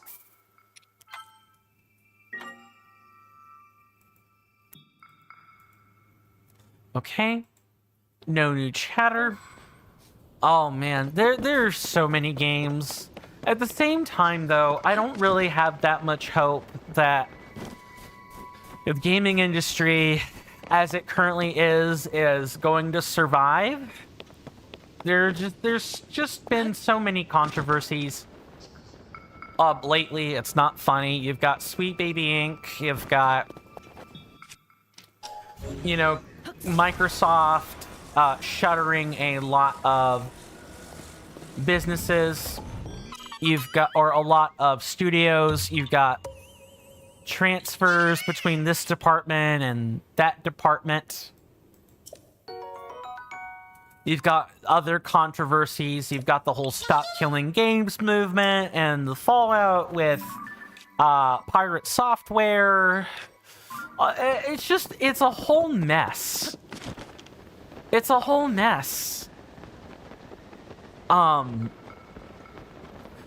indie developers are, you know, showing a nice uptick, but even then, you know, once the AAA games industry does in fact collapse, I don't think indie games will be that far behind. I really don't. Hey there, Niltimans. Welcome on in. Good to see you again. Hopefully you're doing well in both body and mind today, and I hope you enjoy your stay. How are things with you? You've come in just in time.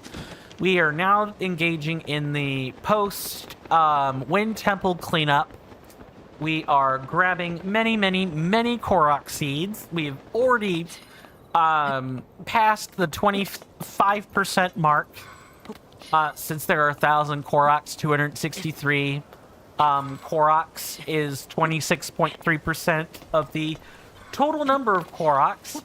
I'm pretty happy with the progress we've made so far. It was a bit slow going at first, but the progress has been steady. We found a good rhythm. Oh, I literally just spotted it right there. You're good? You just got a holiday? Awesome. What holiday is it, if you don't mind my asking?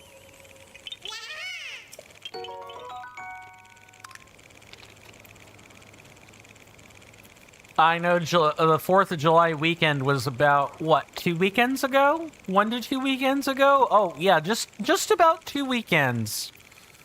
Was the 5th, like summer holiday, so you're free from school. That makes a lot of sense. Oh boy, I think I lost count of the number of Koroks I have. We did just exchange the seeds last episode with Hestu, so the count in our inventory isn't accurate anymore. Yikeroony. But that's cool. It's nice that you have a summer holiday. I hope you enjoy it. I hope you get to do many fun things, go on adventures. Even in this war-torn world that we live in right now, you know, I still think everyone should have the capacity to go out and have some fun. And especially kids.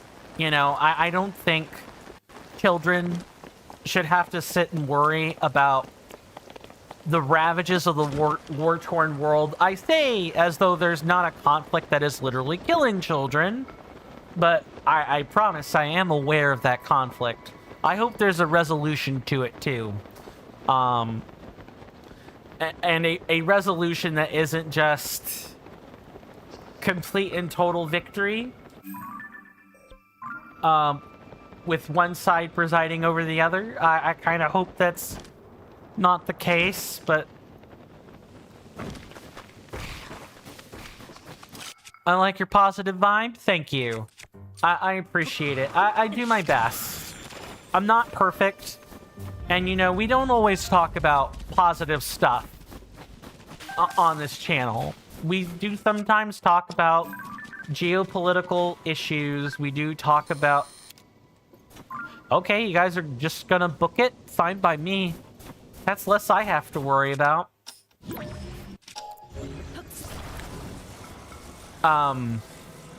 Oh, this is just straight up build a roof.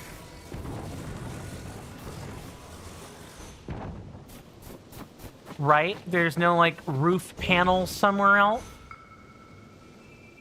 Not that I can see. Yeah, we're definitely building a roof here.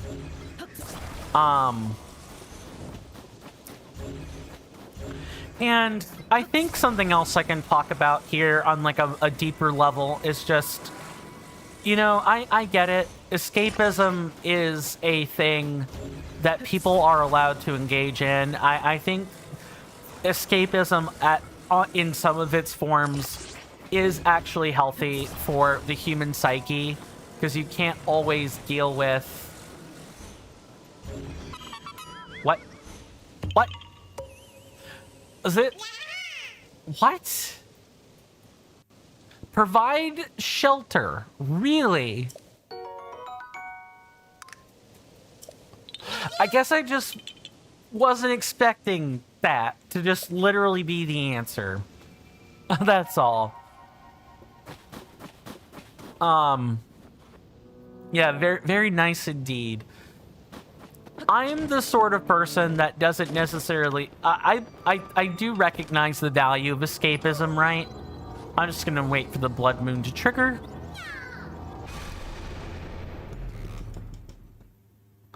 Yeah, that's kind of why I was waiting around, because I knew I was gonna have to mash buttons pretty quickly.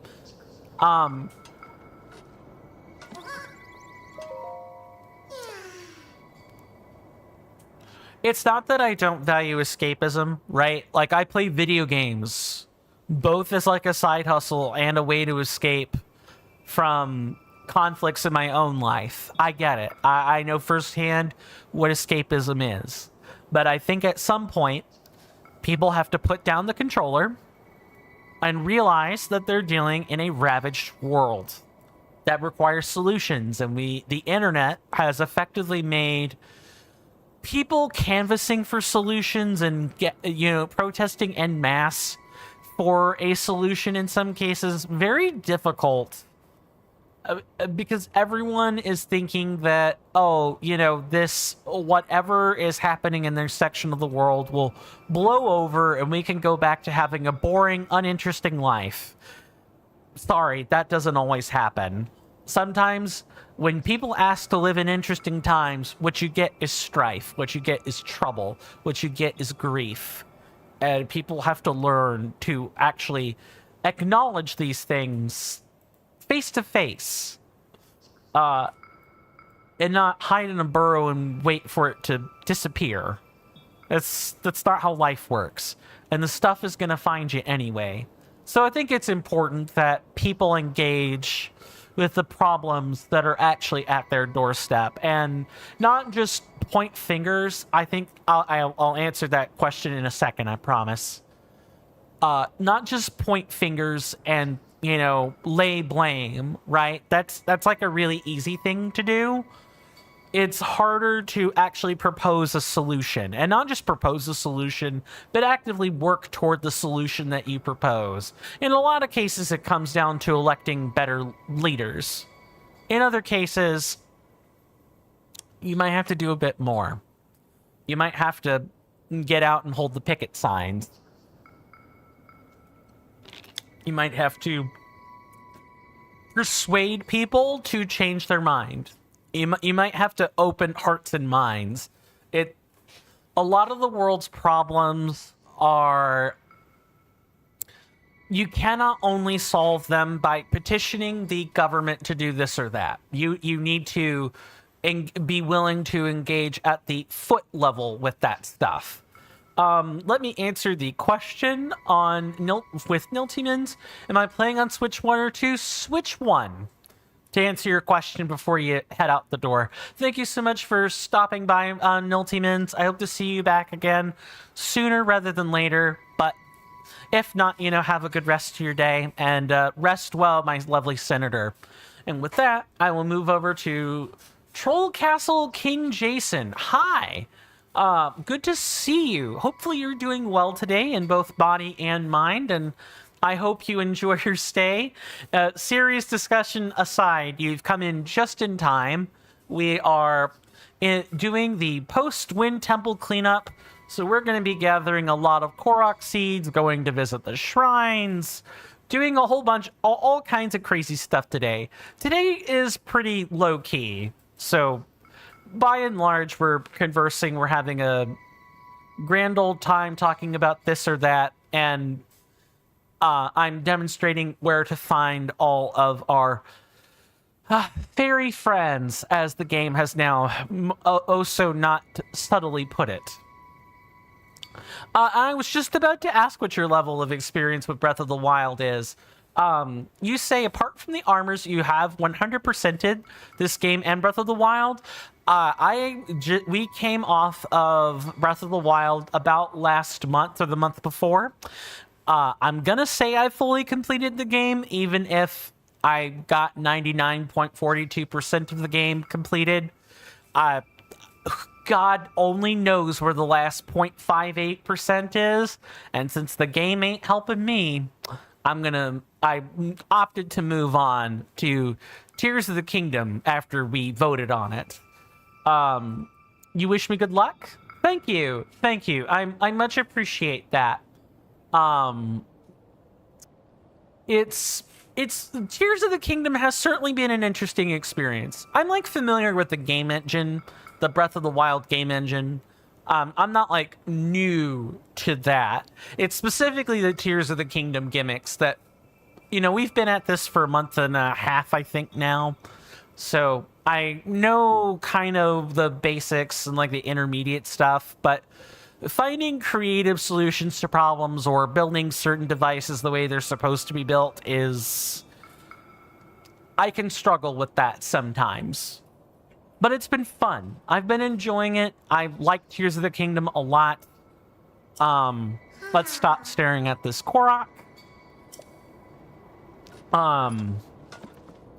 So, our lovely friend the Korok wants to get over there to where that campfire is. Let's see if we can't use Autobuild to help us out here. Although I guess we can make an all-purpose raft too. We do have the parts for that.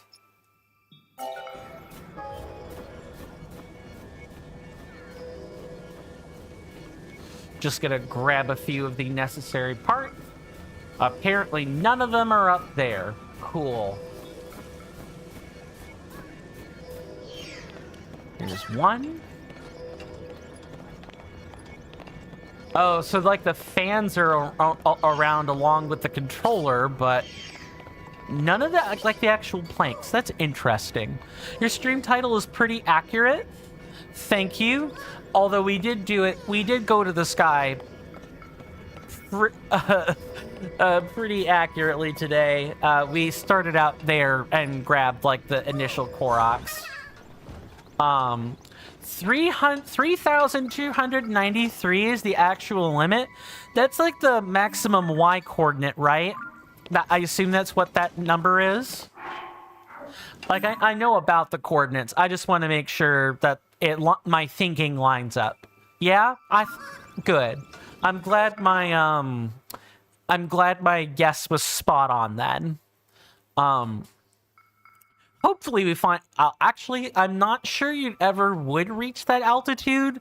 From what I've read about, and with the cutting room floor and a few other things to prepare the end of LP experience, that coordinate isn't supposed to be reachable without glitches. Oh, you can. I just hit it and took a screenshot, Kappa. I mean, I'm sure people have taken screenshots of that without glitches. Probably a ton of rockets, right? Or like a self-propelling automated device of some sort. I know in Breath of the Wild, reaching the maximum height is a lot more difficult, and you do need glitches for that. So maybe the Zonai devices are a way of doing that innately. If you go to your map, look for Lookout Landing, look for the Star Sky Island above it.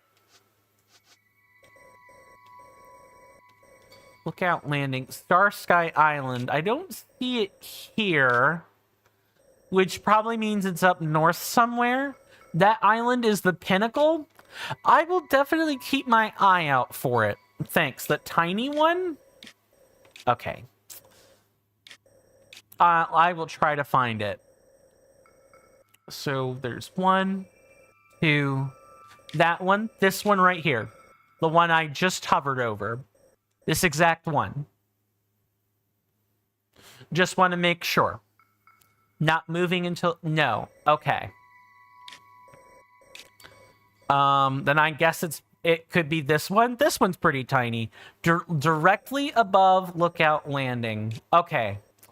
Let me zoom in real close.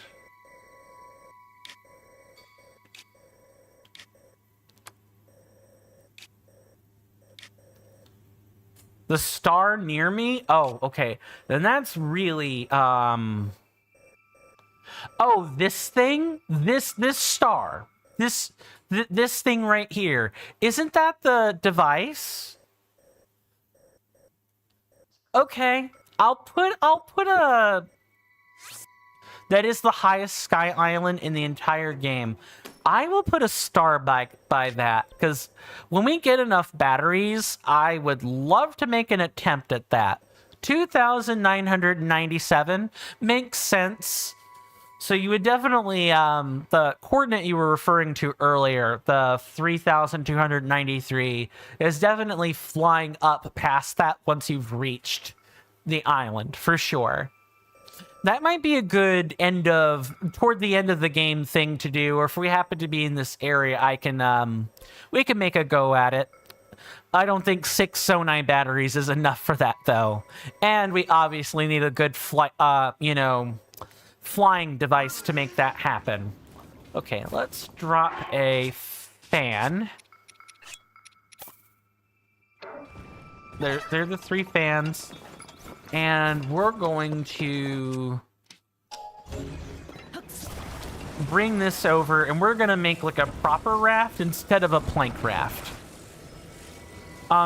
You begin on the Great Sky Island at a height of 2,280 feet. Makes sense. You finish the Great Sky Island and drop into a lake in Hyrule Kingdom, which is at a height of 54. And then that island is 2,997. Right. Yeah. Okay, so going to the Great Sky Island and going up to its highest point, if I look up, I should probably see it with a camera or something. Maybe toward the end of the stream, I'll see if I can't physically spot it. But for now, that is an interesting fact you've brought to the table. I appreciate that information. Thank you, Troll Castle King Jason. This is the type of stuff I definitely don't mind people talking about. Is stuff like that. It's not... I wouldn't really call that super spoilery at all. I guess we could just build this manually. I guess that's fine. You've spent 720 hours in Tears of the Kingdom. That would make sense. The fact that you know the specific coordinates for this is... That's fitting. How many times have you beaten the game, if you don't mind my asking? Just the 100% or close to 100% experience? 1. Okay. That's cool. I am also shooting for the 100% full completion experience, so with any luck, you know, in the coming months, I will, in fact, I hope to get there. Okay, I believe we have assembled the thing. We're going to set this as a favorite after we have gotten rid of that.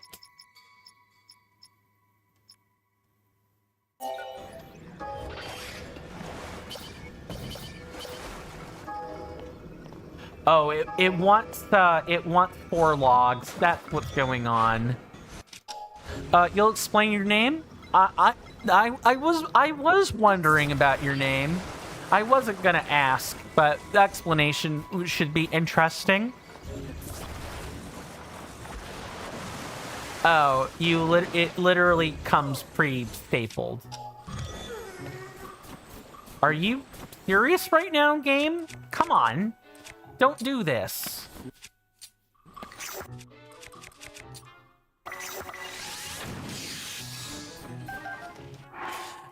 You are a Super Mario Maker 2 troll level creator? That's cool.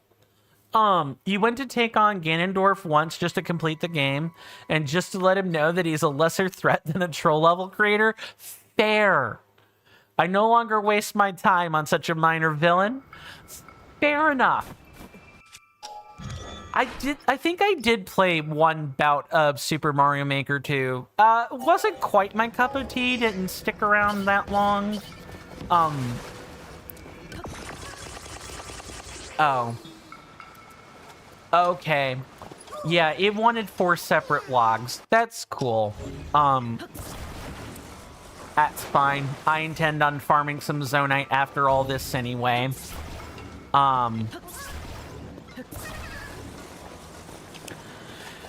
I do enjoy Super Mario Maker 2. I do watch a lot of, or a fair amount of troll level content. I know DGR does some. I know, Ryukar does some. I know Carl Sagan 42 does some. And Juz Cook also does some. I'm fairly familiar with some of the big names. Not all the big names, but I like a lot of the troll level, content. It's hilarious. That's fine if you've at least played one Super Mario Maker 2 troll level or have watched them on YouTube. How evil we are doesn't need explaining. Indeed. There's this one level that I know Carl Sagan 42 like displayed where I'm pretty sure he built it himself. It was like it was the Wiggler Cafe. That's the one I'm thinking of. And the gimmick is that the simple Wiggler mechanism of Wiggler being in water and wearing a helmet literally causes the game to like hard crash. That was hilarious. I loved that. Would I want to experience that on my own Switch? Absolutely not. Absolutely not. But it is hilarious. And I also enjoyed the very nice clip compilation. Okay, we have found ourselves a wisecrack. Where is he? Yeah, the compilation clip for the Wiggler Cafe was mwah, chef's kiss. You saw Troll Castle King Jason says you saw a troll in one level that Carl played where you had to get into a pipe with blowing winds. What did I do? You made it into an anti. Oh no. Because of course you did. Yeah, the antis. Everyone hates and loves the antis at the same time. It's I'm loving. I do love that. I love watching it. I have not played a troll, but as far as your own sentence is concerned, when you've seen a lot of it, when you've seen a lot of the trolls, play. I guess I would like to play one at some point, but I would have to be less busy than I currently am. I can't tell you the amount of time I spend. Ah, there you are. I was wondering when you were gonna show up, Mr. Octorok. Got him. How's that for a crack shot? You actually retired from troll level creation last July. Now you just ride on the reputation? Well, since your reputation doesn't precede you here, I am curious. How many troll levels have you made over the years? I believe Super Mario Maker is past its 5th or 6th year anniversary at this point. We may even be approaching the 7th. 95? Wow. It used to be 100. Impressive. Impressive. Let me mark that Korok real quick. But you say 95. Did Nintendo murk 5 of your levels? Is that what happened? I heard there was like a jump glitch that was discovered, or a way to do like a half like half jump that they really didn't like, and so they purged like a bunch of them. Really, game? Come on, give this to me.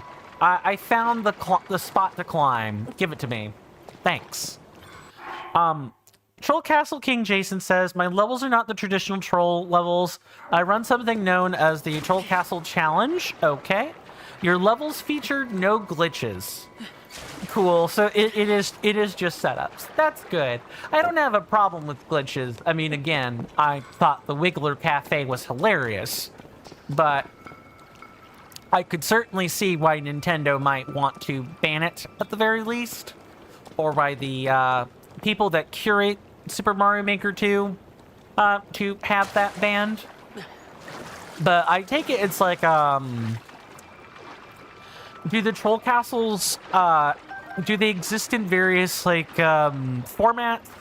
Like the Super Mario World format, the Super Mario 3D Land format, and so on? The different, like, platform assets, I guess is what I'm trying to say. Or do you have, like, a preferred style? Let's blow that up. Ah! I'm glad I did. We would have been climbing for a while. To be honest, as an inside thing, for lack of a better word, in my Discord, you didn't really want to do glitches for 2 reasons. Fair. Number 1, didn't want to get banned. Good reason enough, honestly. Smart decision. Number 2, your levels were already feared enough. Have you had any of the major content creators play your levels before, out of curiosity? I don't know how much you keep up with knowledge of, like, the big names. You have not, no. Right shame that.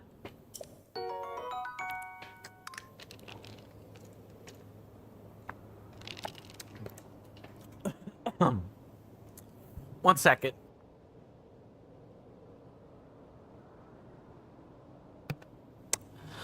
Almost choked on drink there. Well, I'll have to figure out where to put a word in for that. Somehow. Cause that seems like a right old shame that. I bet that would, is that kind of something you actively push for? Do you push for content creators to play the levels, or do you kind of just make the troll levels for personal enjoyment, and if major names play it, yay. If not, okay, no big deal. I'm curious about your mantra on stuff like that.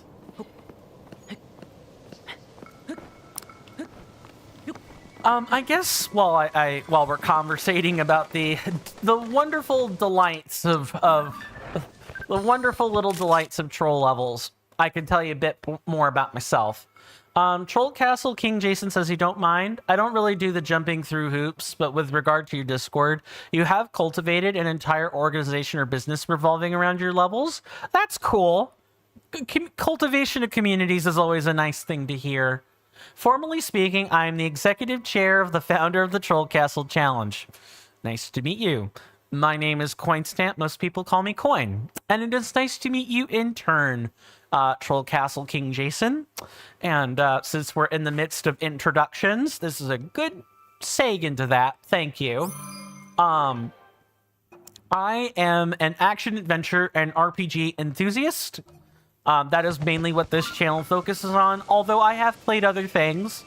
I've, again, even dabbled with Super Mario Maker 2 on stream once or twice. Do not have the VODs for that, unfortunately, but I know I remember playing. People would suggest their speedrunning levels non-stop, and I would have to remind people that I'm not very prolific at speedrunning. I don't know movement tech. Could not do that sort of thing. I've played everything ranging from Xenoblade Chronicles 2 to Dark Souls and Elden Ring, or games like Final Fantasy 15. And I've even attempted to stream Skyrim a couple of times, I've as well as Baldur's Gate 3. Like, my range of RPGs goes all over the place. It's what I focus on. Not too many streamers that play variety or have variety. Typically do RPGs. That the usual reasoning is You hear that off in the distance, my senators and inductees? That is an ad storm. In about 5 minutes, it'll blow over us, and then we can get right back to the gaming. Thanks.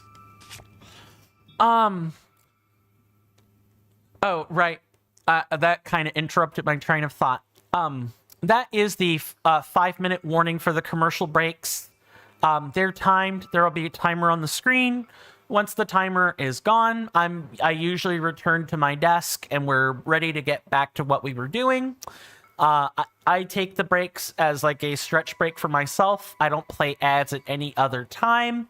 Like, it's all scripted. It's all designed to avoid FOMO. I do not like the way Twitch operates things in terms of the ad apocalypse. So this is my way of kind of like getting around that. I want to thank everyone for coming in so far. We've got about an hour left. And I want to make the rest of the stream a good one, just like we're making it right now. Troll Castle King Jason says, might I have your permission to invite you to my organization via Whisper? I would love to have you check out our organization as a client. Yes, our members are called clients. We're aiming to get 250 people. Just randomly. We even have a UK and US chief executive officer. Whisper on Twitch? Sure. I don't have a problem with that. I just am not going to be able to click on the link immediately. So I would make sure the invite lasts for at least a few minutes. That would be my only thing, my only little request in that. But otherwise, yes. I would love to check it out. Maybe even see some pictures of the trolls and everything. No rush. They do expire in 7 days anyway. Good. Good. I won't wait that long, but thank you for the latitude. Like I was saying earlier, I play a whole litany of action, adventure, and RPG titles. ARPGs, CRPGs, TRPGs, JRPGs, and the newly titled, dare I say, FRPGs, as in, you know, the French RPG, the Claire Obscura, that is newly defined. What is now the French RPG. Yeah, I have not played Claire Obscura, but I do want to. Yeah, I hear it's a very, very hotly desired title right now. Thank you very much for that link. I will check that out momentarily. Your Discord even has its own C-suite. Nice. I assume that's where all the execs hang out. That's cool. We probably have about a minute and a half before... Oh, hello. I just walked into a bear for no reason. We probably have about a minute and a half before the commercial break strikes.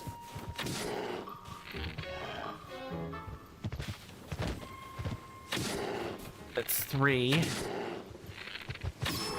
Got him. That only took too many arrows to get done.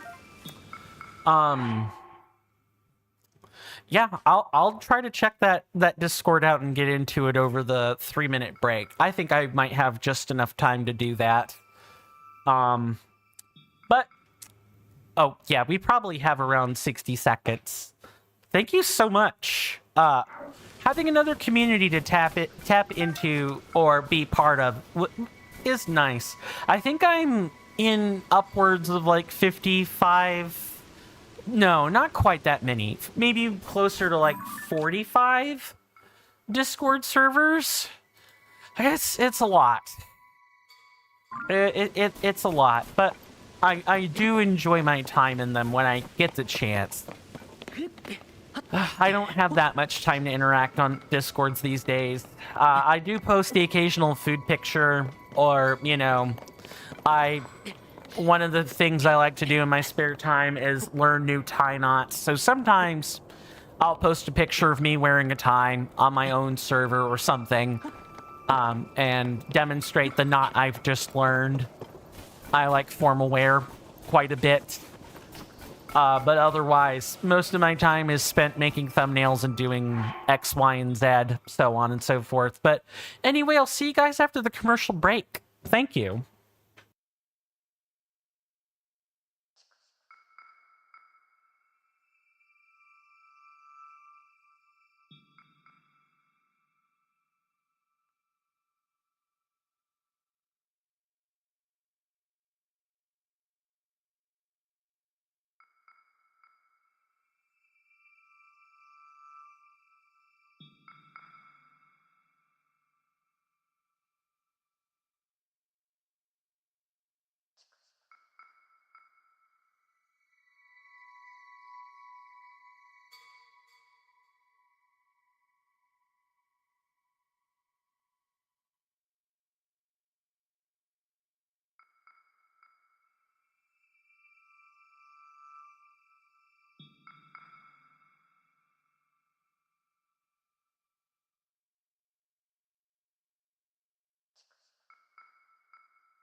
I am back, folks. So sorry about that. I hope everybody, got something they wanted out of the commercial break. It's definitely not the advertisements.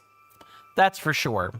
But I hope everyone took the opportunity to do something they wanted to do. Get up, stretch, grab a snack, hug a loved one, boot up a game, something along those lines. Thank you, Troll Castle King Jason. And welcome on in, Mr. Rasby. Good to see you again. Hopefully you're doing well in both body and mind, and I hope you enjoy your stay. I had just come back from commercial break and was saying sorry about the, usual adverts, things like that. You've come in just in time.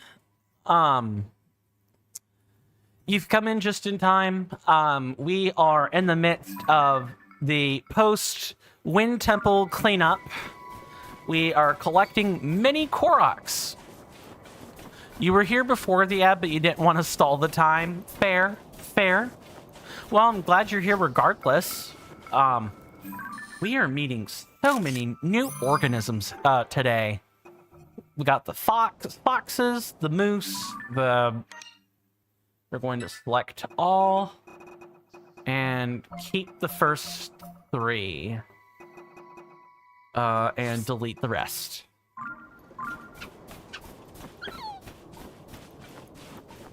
That's totally fair. Yeah, that's also what I say when you meet new people, Kappa. What, you didn't want to stall the time or something?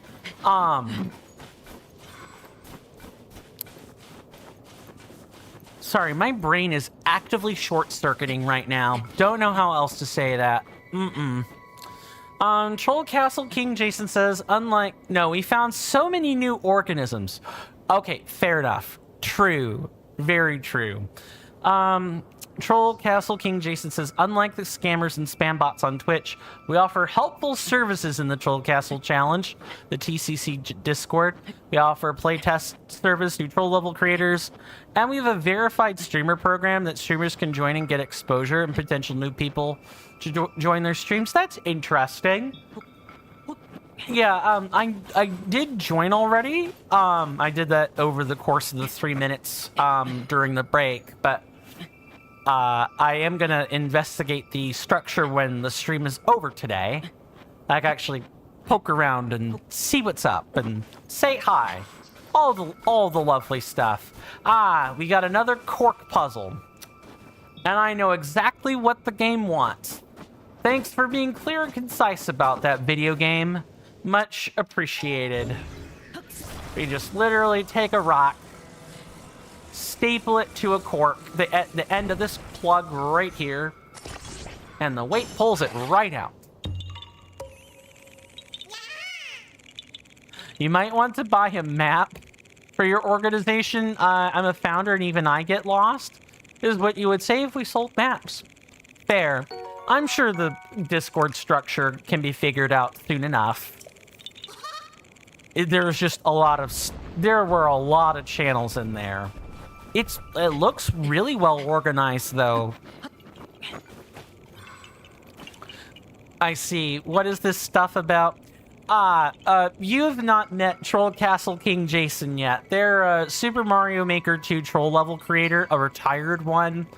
And they came in and we started chatting it up about Tears of the Kingdom stuff. And then soon it moved to troll levels and all kinds of other stuff. And that's when the Discord, that was about when the Discord invite to the Troll Castle Challenge org happened. So you're coming in on the tail end of all that, Mr. Raspy. Doesn't look like an LLM generated scam, at least. It looks rehearsed, to say the least, which is good. Time will definitely tell. Some people even say it's intimidating. Yeah, a little bit, but I've been on many Discord servers before. Again, like I said, or was about to say before the break came in, I've been in like 45 plus Discords. I am currently part of 45 plus Discords. There are some that have pages and pages and pages of channels, like a lot of them, a lot of channels. Where on earth is this particular? Hold on, I need to see. I know it's like here, around here. The design on this doesn't quite line up with the map. But I'm used to some Discords having a ton of channels. It really shouldn't be that hard to figure out. And, you know, if I can't figure things out or I do get lost, I'll ask questions. And probably get a troll in the meantime for that. Because we're in the troll castle. And you don't go to the castle. You don't see the kings of the castle. And not meet a troll under a bridge. Or, you know, Goop and Gorp hanging around somewhere. Raspy says, well, if you'll be asked a bunch of money for whatever reason at some point, and then the organization randomly vanishes, that would suck. And I have been scammed before. Yes, that is true. Mainly by graphic design artist scammers. This doesn't feel like that. But I do get the alarm. I appreciate you looking out for me. If I feel like I'm going to be scammed, you know, I'll bounce. Promise. I may avoid some confrontation, but I promise. I'm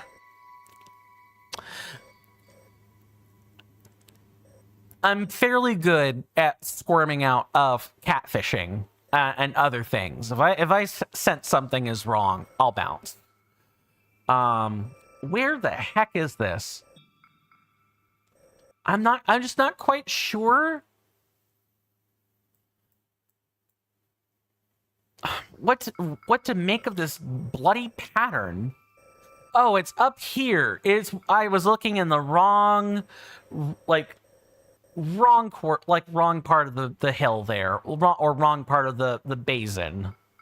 Okay, it's right around here.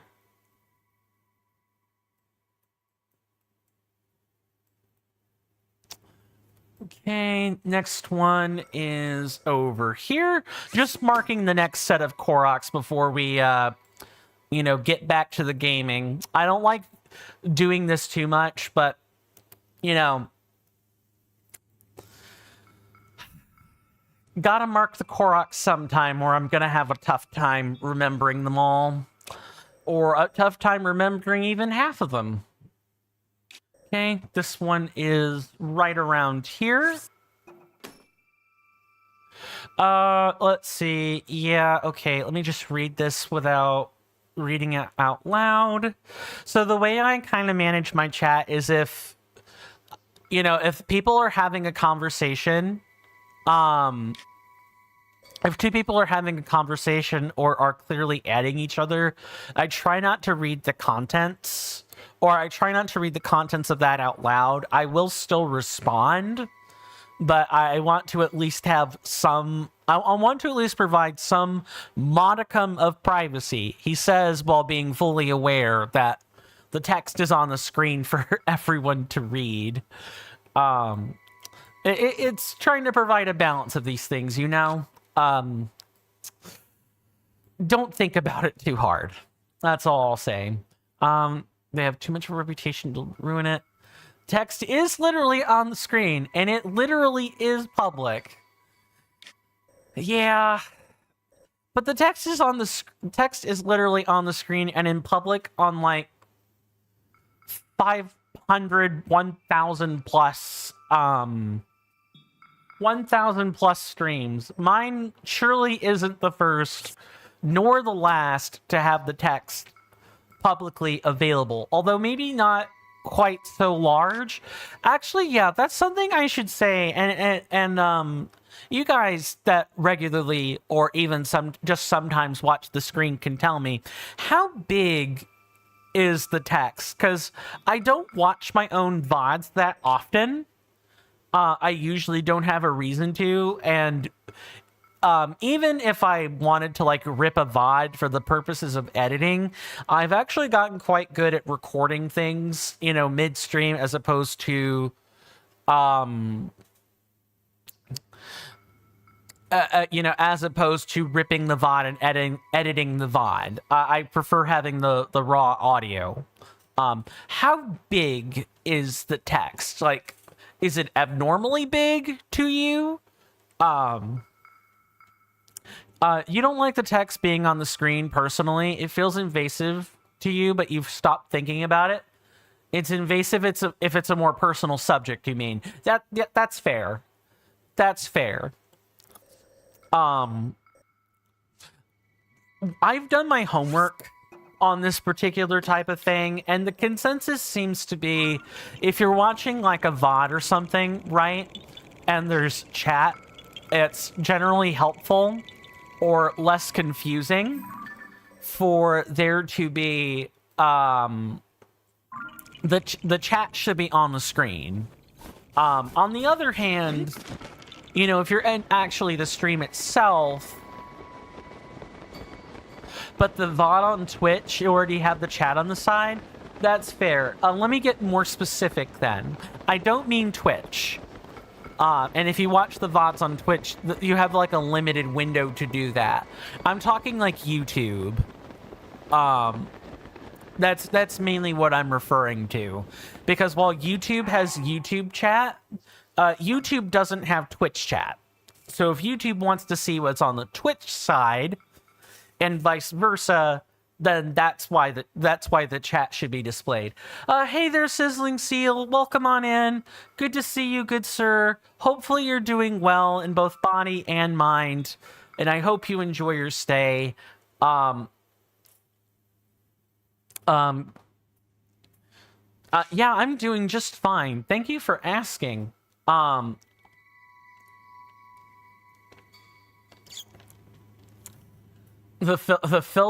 love the distinction between filtered and non-filtered there. But how are things going in your little slice of terra firma, Mr. Sizzling Seal? And I'll shift back over to YouTube. Lucas Soccer says, "Hi, I'm back." Welcome back, Lucas. Good to see you again. What did you do while I was gone? We were mapping out Koroks, and we were talking about Super Mario 2 troll levels. We've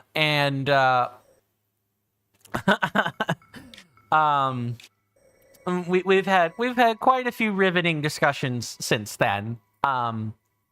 Nice stuff, really.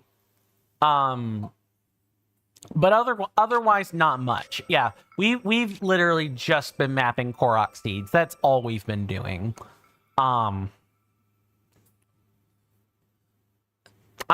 For what it's worth, I am sorry people are not feeling too terribly great.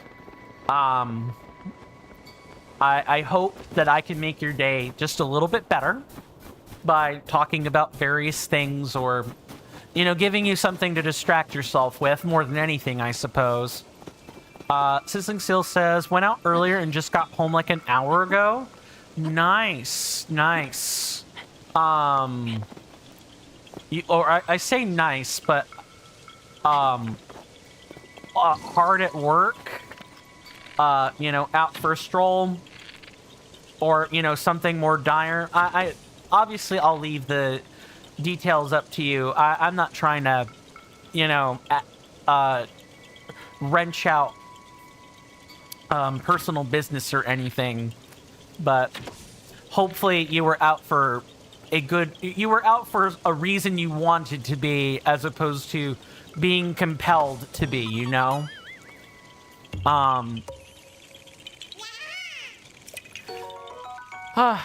I guess maybe I'm kind of in the same boat. I say kind of. I mean, I'm happier now that you guys are here. You guys make my day. I'm completely honest here. But my household as of late has not been doing that well. My stepmom has been dealing with a bacterial infection, the pylori kind of infection. It's a really nasty transmissible bug. I hate it. It makes you bloat. It feels really bad. I wouldn't be surprised if I got it. Ugh, yuck. So we've been dealing with that the past 2 weeks. And constantly sanitizing surfaces to make sure that the bacteria doesn't spread from one person's gut to another. I fear I already have it, but that's like a completely different thing altogether. No, just strolling outside. City feels peaceful when it's midnight here. That's fair. I think if it weren't for the the less than savory people that maybe are as close as the next street coming out of my house, I maybe would take a midnight stroll. I unfortunately live near a place where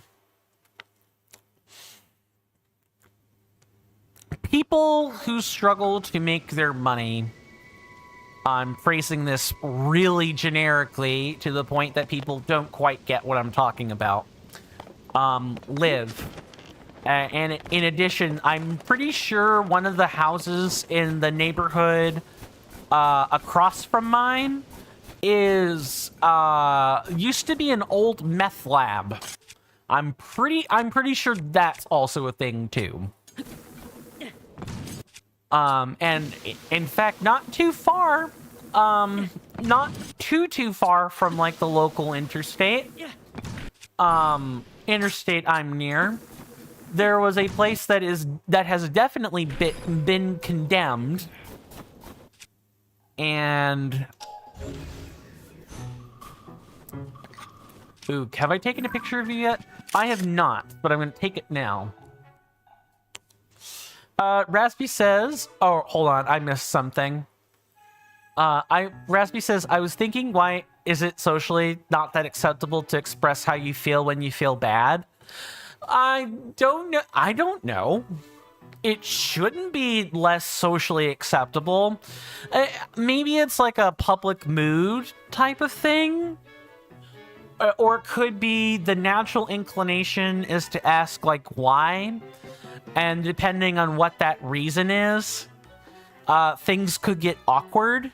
And so it's not that it's necessarily less acceptable. It's more that because the tendency is to have a more awkward conversation about it, people tend to feel awkward when advancing that particular line of conversation. That's personally what I think. Could be wrong about that, but that's my perception. That's what I've noticed when people seem to say it's not that acceptable to express less than stellar feelings. Yeah, I suppose it would depend on the vibe of the streamer setting. I definitely agree with Sizzling Seal there. Raspy goes on to say, just dress up super shady and nobody will dare do anything to you. You can't, here in the US, I don't know about how it is anywhere else, but here in the US, you can't win on that. You dress up too nice, people will target you. You dress too shady, people will target you. You dress nonchalant and low-key, people are gonna come after you. You can't win. Again, I know this from personal experience. Or I should say the experience is anecdotal. I've had people come after me regardless of how I'm dressed. I've had people proposition me when I'm in formal clothes, and I've had people proposition me when I've been in shorts and a t-shirt and I look like I've been through hell and back. People do not care. At least where I live. And play the JoJo theme if you get approached. Wait, what did I miss? I missed that part. Math lab? Meth lab. Cool, local research. No. Meth lab. Bad place. Bad place. Condemned houses. There was even a condemned store. Yeah, I don't live in the best part of the world. I don't judge people for being in those sorts of conditions. You know, if you're poor, you tend to stay there here in the US, but when you have places that are condemned and it takes a long time for them to be knocked out or knocked down or removed, it attracts people who see the place as a spot where you could conduct shady business and no one will think twice because nobody should be there. It's a condemned place, right? Like, or even squatting, right? If people are very good at hiding the fact that there are squatters, you can squat in places like that, no problem. Oh, wow, that hurt.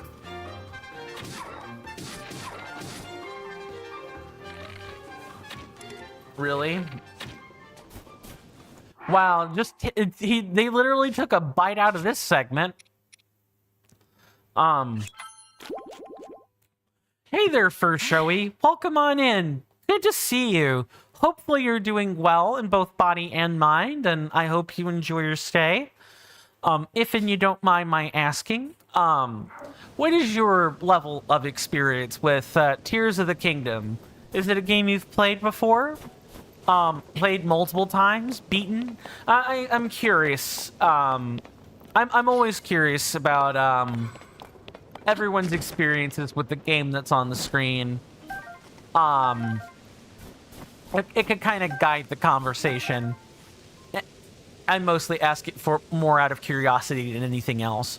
For Shoei says, I have over 220 hours. Awesome. I'm going to go ahead and take a picture of that. And you are 100%ing it right now. That is awesome. We are also doing that.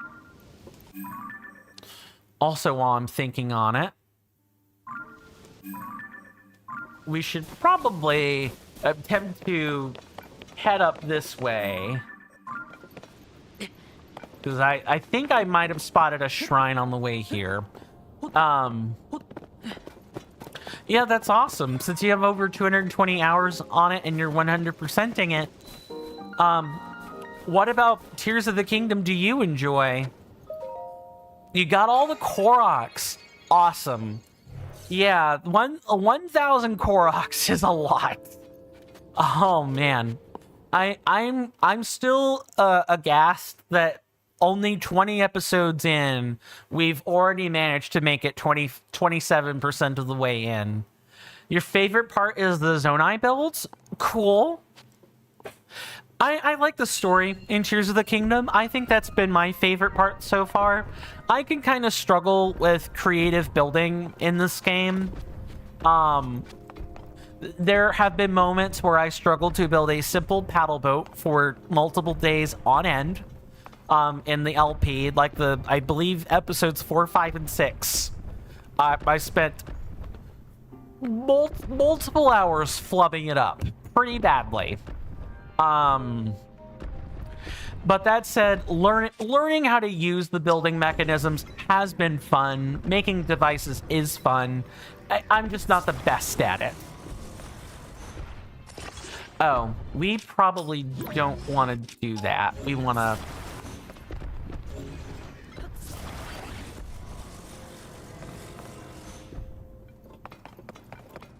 Just gonna move these all into the pit.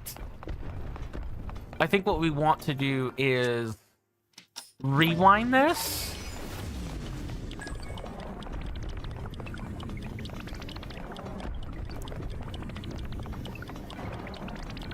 Okay. Yeah, that's exactly what we wanted to do. The other part you love is making really overpowered weapons using fuse and armor combos. Yeah, that's also pretty nice too. I'm definitely gonna be going weapon grinding once the stream ends today. What just happened? Oh, that's interesting. Okay, the chest respawns. Good.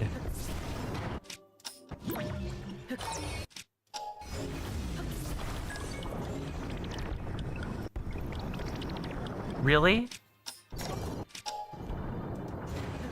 All right. Yeah, that I had difficulty with that for whatever reason. Oh, I'm dumb. You can literally do this. Troll Castle King Jason says, "Oh, this is at someone." Okay, let me read that without reading it out loud.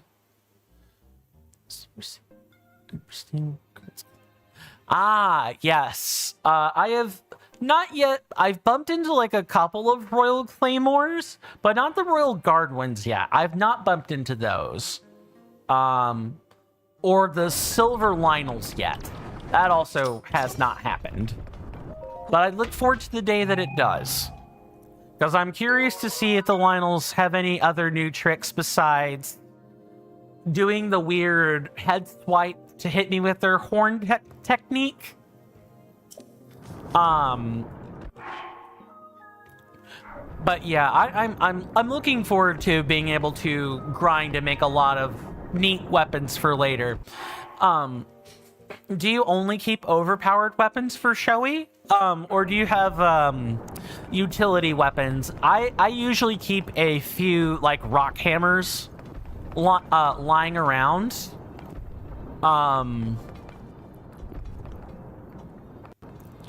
Sorry, my brain is short-circuiting again. Yeah, my brain actually just blanked right there. That's not good. Let me read and see if that comes back to me. Oh, right, yes. Like I was saying, I just remembered. I usually keep like a few rock hammers on hand, or like boulder hammers out there. Let's see. Going back and reading chat. Your favorite is the Molduga jaw plus pristine Royal Guards Claymore with the Phantom Ganon Royal Armor set, using it on Lionels. While the weapon is on one hit, using attack up, that weapon does over 1,000 damage per hit. Yeah, that's really scary. I've been told about that particular combo. That and having a weapon like that in Zuggling will probably let you kill a Gleeok pretty easily too. No, you only keep OP weapons because you dupe the F out of them. Fair. I am not a glitch hunter myself, but we will be covering glitches at the end of the Let's Play. You know, talking about them, discussing them in detail, because we do have quite a few people in my audience that do love glitching the game. Like, they actively talk about it, which is cool. I want to experience the game the intended way, so I'm not personally going to glitch the game out. But it's always interesting to talk about and see people's experiences about the glitches that are in this game, because this game engine has the potential for so many glitches. It's not funny. And it's always the same basic Nintendo tropes too. Seam collision, slopes, sequencing, and of course inventory duplication, like transfer of data between save files, start screens, and so on. Like the whole gambit is right there. Let's see. Ooh, the Lionel back scratcher. Yeah, I've heard it called that. For show, he says the weapon you use for non-Lionels would be the Scimitar of the Seven, plus the Silver Lionel Saber Horn and Fierce Deity armor set.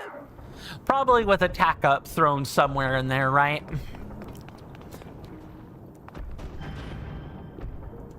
Okay, what's the deal with this then? Ah, that's why it looked weird. It's a recall puzzle.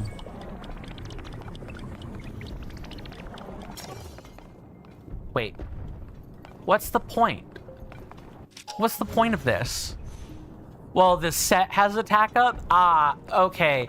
But then a question, I suppose, is, does the attack up... Yeah, I was about to ask, does the... do the attack up meals stack? I know in Breath of the Wild, I don't believe they do. Okay, so it is the same then. They do not stack. It's the whatever has the highest boost. Makes sense. For show, it goes on to say has good durability and does a lot of damage. Fair. The bone proficiency and attack up do stack though. Yeah, because it's like basically it's like enhancing potency rather than like a direct attack boost, which makes sense. Like the wording of it is what's relevant. Rasby says, wait, what's the point? Yeah, I wake myself up. I wake up asking myself the same thing, Kappa. I ironically sometimes do that myself. Alright, I need to figure out what the deal with this is. So we've got a ramp here.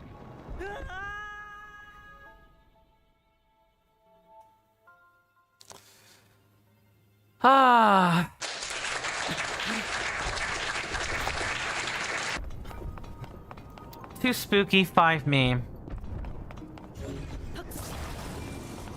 There is a ramp there. I see the fact there's a ramp there. There seems to be an orb that works with a puzzle and a bunch that don't.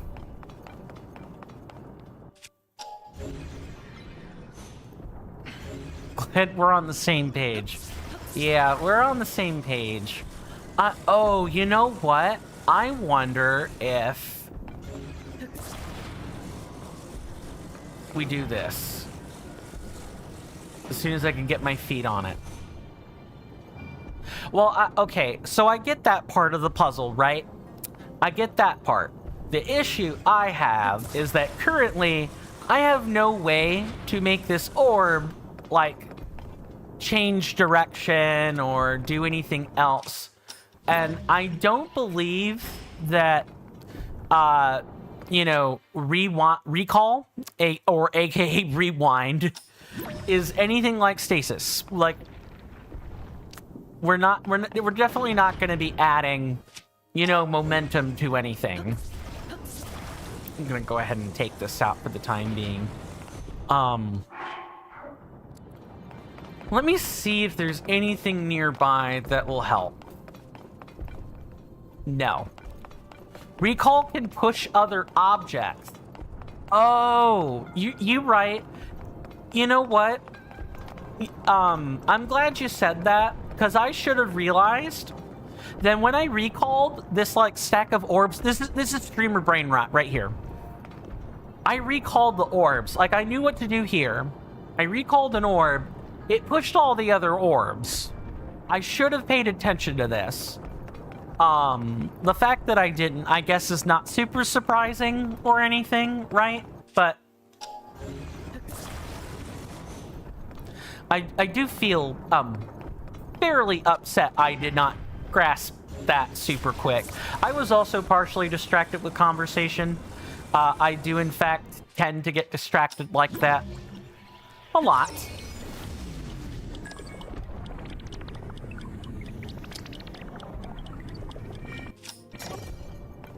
Nice. What do I find upsetting about it? Oh, it's the usual. I can't concentrate on too many tasks. I can't have too many tasks in front of me at once, or my brain melts. Like, I hear that's a classic ADD thing, by the way, where it's like the more tasks you have in front of you, the less your focus is applied to each one. Multitasking? Yes, right? Multitasking is a myth. Nobody can multitask. The most you could do is like non-actively not focus on doing multiple physical tasks, but mental tasks are not at all like that. Yeah, and there's nothing wrong with that. We should ask the question why it's important I have that. We don't critique neurotypical people for not being able to think so deeply about things. Right? So if we don't critique other people, why am I critiquing myself? In my case, it's definitely a chronic self-awareness issue. Me and my sibling have discussed that kind of at length, because it's an issue they have too. Their therapist talks about it with them a lot, and a lot of the things you're saying, Mr. Rasby, are exactly the things. Okay, it's not hard coin, just literally rewind the puzzle.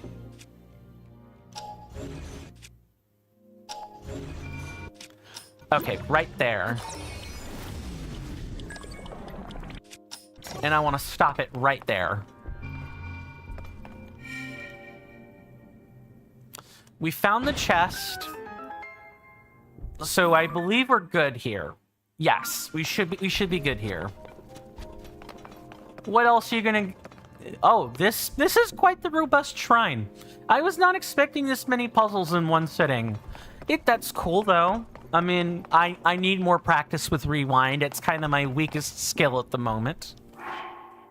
But yeah, I mean, in general, sure, we can follow this model of your value is determined by your ability, but then the other side... then have the other side play by the same rules too. Yeah. That's fair. I should probably just relax about that aptitude and ability argument. That would be the easier thing to do rather than hold everyone else to a standard they're probably not going to hold themselves to. I can't control that anyway.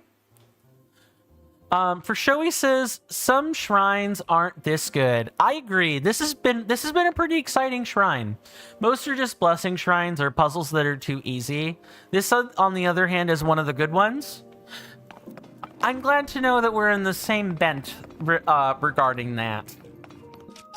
Although I do think the Tears of the Kingdom puzzles are better than the Breath of the Wild puzzles, you know, by and large. They definitely did up the puzzle quality, but even then there are still some puzzles that are definitely easier. I don't know if Aonuma is just allergic to difficulty or what. I honestly couldn't tell you. Okay, so I want to rewind the platform. No, I want to rewind the orb and not the platform. Okay, that took me a second to realize.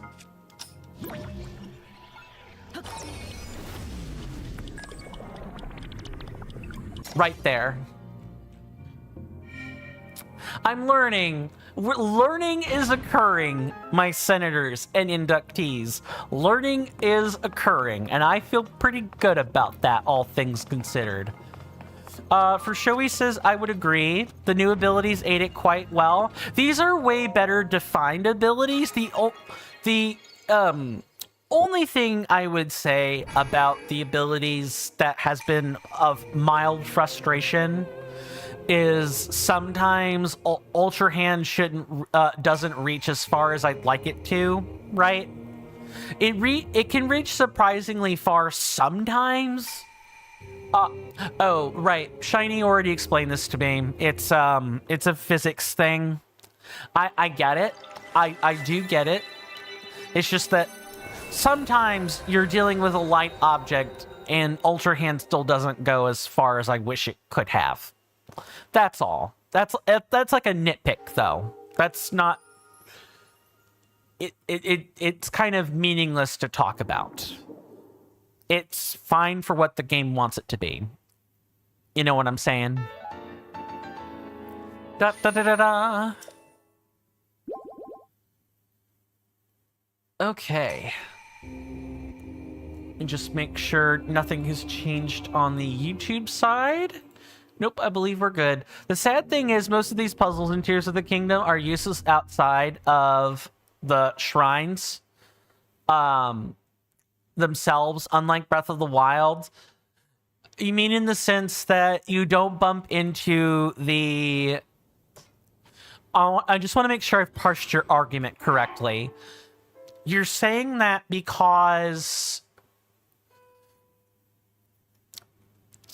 the lessons you learn in the Breath of the Wild shrines with like the various applications for stasis, magnesis, and so on are more directly applicable to the outside, whereas in Tears of the Kingdom, sometimes you're dealing with mechanisms for which you do not find in the outside world. Like, you won't always meet the same kind of flame emitters or the same kind of obstacle setups. It kind of feels more like an obstacle course than a lesson in game mechanics. Yes, exactly. Okay, good. I'm glad I parsed your reasoning correctly. Rasby says I'm allowed to nitpick if I want to. I can cry if I want to. You would cry too if it happened to you. Is all I'm gonna say about that. I hear it happens at pity parties quite a lot, actually. Anyway, joking aside, yeah, they're like, and that's the thing about Breath of the Wild and Tears of the Kingdom that I think makes it difficult to compare and contrast these things. On the one hand, you know, Tears of the Kingdom has many quality of life improvements. Many quality of life improvements. It is hard to deny that mechanically Tears of the Kingdom feels more fluid. Certain things like recipe control that's like way easier to manage. The quest system is a little bit better. There's actually character profiles and there's a whole litany of extra features. So on one hand, you have all that stuff. Then you have what I would call the bloat of the game, right? You have there are entirely too many things to do. For supposedly, what the heck? Oh, is there a battle between, what's going on here?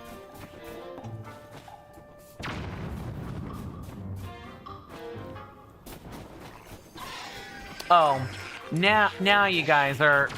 What the heck? I heard different screech. Oh, it was an Aracuda screech.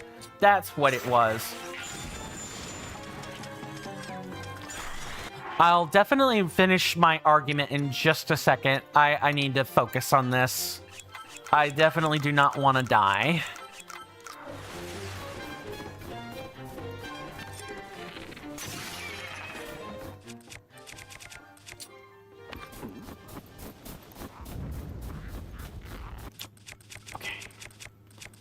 I've got just a second to focus since it's immediately less hectic. Thank you again to the puff shrooms for that. That's made things a lot easier. So you have like the detractions against Tears of the Kingdom. And you also have the detractions that are carried over from Breath of the Wild as well. Too many Koroks. Way too many Koroks. Like 900 was too many for Breath of the Wild. 1,000, even though they're the same number of locations. Fun fact, by the way, for people that don't know how Tears of the Kingdom works. When it comes to the Koroks, you've got 1,000 of them, but you still have only 900 locations. They just kind of shuffled some stuff around and put more Koroks in some places. They put like an extra one in some spots, basically. And they varied up the puzzles. I think even with varying up the puzzles, still too many. Or the fact that weapon durability is an even bigger issue in this game, and you've got two different sets of durability. That's like a mental overhead complaint, is that there could be too many different things you have to track. It's cool. The many quality of life and mechanical enhancements like fusing, like Ultra Hand, and so on are great, but they do add an extra layer of mechanical complexity and mental overhead that can overwhelm some people and make them prefer Breath of the Wild. You have like the neutral, like pros and cons. And then you have,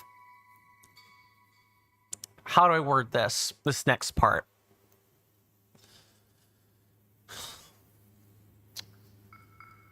And then you have some cases where there are just clear things that work in Breath of the Wild's favor. You know, the mechanical complexity is a thing that can come and bite Tears of the Kingdom in the butt. Some people like, you know, Cryonis. They like having clear objective abilities that do one thing or another, and it's not a Swiss Army knife. The item system, even though it is better and there are more items,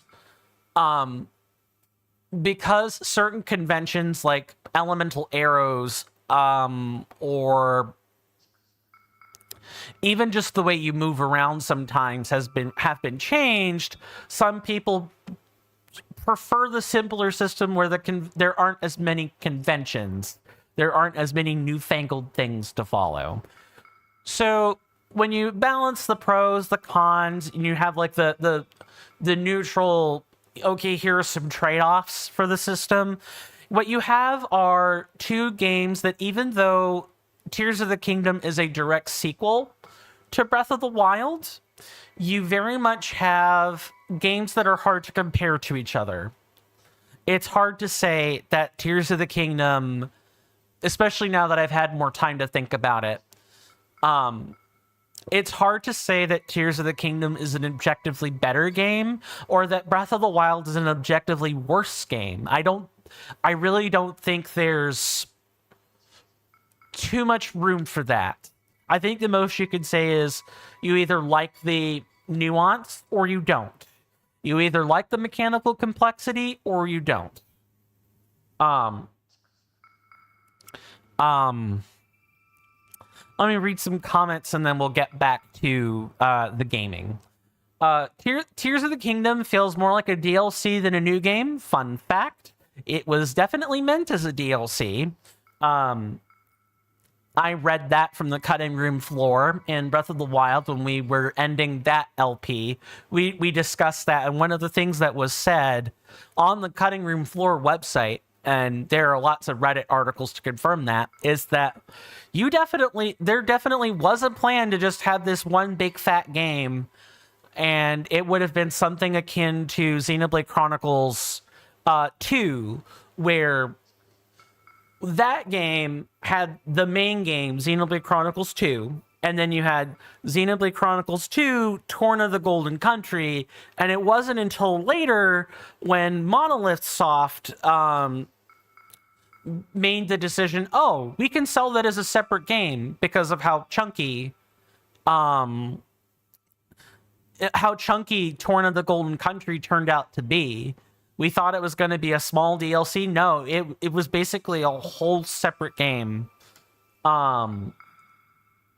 So this feels like that situation in reverse. Kind of. For Shoei goes on to say the Koroks are more enjoyable in Tears of the Kingdom due to movement options. That's fair. I do think they're easier to manage given the movement options. You know, Korok pairs notwithstanding. You found them calming to collect? Valid. I enjoy some of the puzzles. I enjoy some of the Korok collection. Some of the others leave a lot to be desired, but we could spend an hour talking about that. Raspy says, I want to express this, but we don't want to sound rude. I mean, you told me that I'm allowed to be nitpicky, so you're allowed to be direct. I feel like the comparison kind of steals away from the actual enjoyment of the game. What if you had the answer of which is better in what way? Well, see, that's the thing, is I've more or less come to the conclusion that there isn't an answer to that. And I think that's both beautiful and concerning at the same time. It's both wonderful to behold but it can also be confusing when people want to compare experiences. Yeah, I do agree with you. It is a bottomless pit. You're never ever going to win that war of comparisons. It's an endless circle. It's kind of like saying I kind of liken the Breath of the Wild and Tears of the Kingdom comparison to, is streaming easier or harder than regular work? You know what I mean by when I say that? Where the question is streaming easier or harder than other kinds of work in real life it's another kind of question that's a bottomless pit. You're meant to it's meant to be engagement bait or an engagement post when you ask that sort of thing on Twitter or Blue Sky or wherever, really.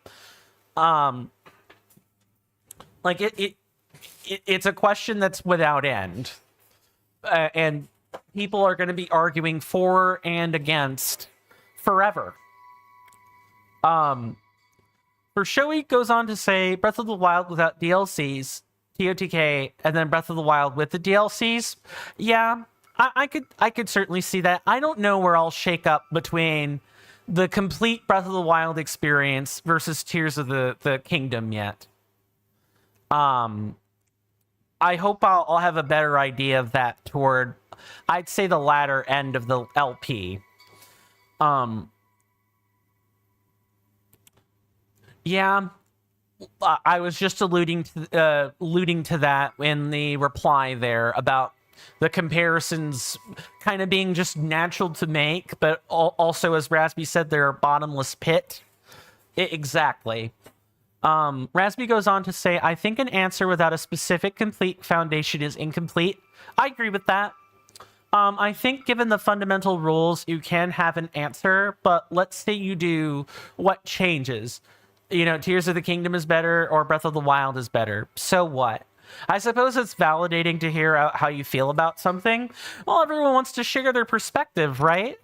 Like, it's what makes it such good engagement bait, is that, you know, everyone has an opinion and everyone wants to share it. Streams are perpetual show and tell, right? Streams are very much perpetual show and tell. Everyone wants to share their thoughts, and validation's super big. Is a super big thing. It's the parasocial experience, right? Which, even though I do my best to try not to cultivate the parasocial experience, you know, ultimately, you can't really help that as a streamer or a content creator. You can't. People are going to do that with you because we're still humans at the end of the day. That's how our brains are wired. For Shoei says, I'm sorry, but streaming is miles easier, especially if you like streaming. Fair. I think that's a valid perspective to have. I don't know if I agree. I'm on the fence. I know. Oh, so typical of, you know, the on-camera content creator perspective. I mean, most content creators would actually probably say that, oh, this streaming is harder. I have to work for every dollar I make, and I'm never sure where my income is going to be. I see the argument in saying, you know, it's not a blue-collar job. You're not plumbing, you're not welding. You're doing none of that. At the same time, I think streaming exposes you to certain mental health issues that people that do plumbing, construction, electrical work, and so on don't have to routinely deal with like we do. I liken it more as... I liken the comparisons between the two more as trade-offs than anything. And especially if you're doing streaming to make income and it's not just a hobby. If it's just a hobby, no contest. But we're also not... The comparison or the engagement bait, quote unquote, isn't when we're comparing a hobby to a job. It's when we're comparing, you know, two different sources of income as a job, which is harder. I'm not here to validate my own answer. or validate anyone else's answer. I'm pointing out everyone has an opinion, and no matter where you fall on that spectrum, people are going to say it. It's a great question to pose on Twitter, by the way. You want people to engage with you and, like, you want to grow your Twitter audience? You want to grow your Blue Sky audience or your social media presence? You get controversial, right? You get controversial. You talk about the saucy things that you know everyone's going to say. That you're looking for people to not necessarily disparage or disagree with, but highlight the contrast in such a way that definitely is meant to kind of like gamify just a bit the oh, I'm also totally heading away from where this next Korok is. Let me fix that. How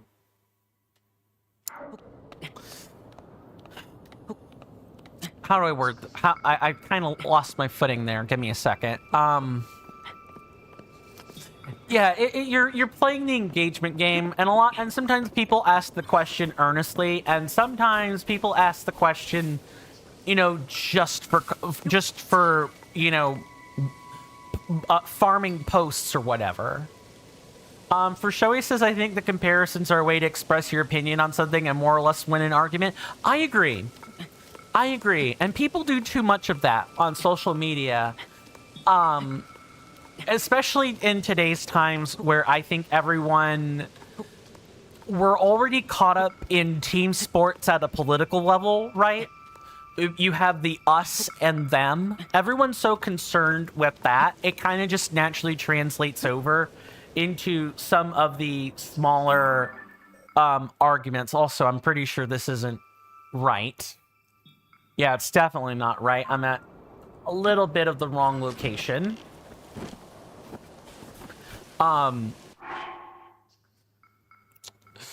People do too much team sports on social media, and it sucks. It's very polarizing.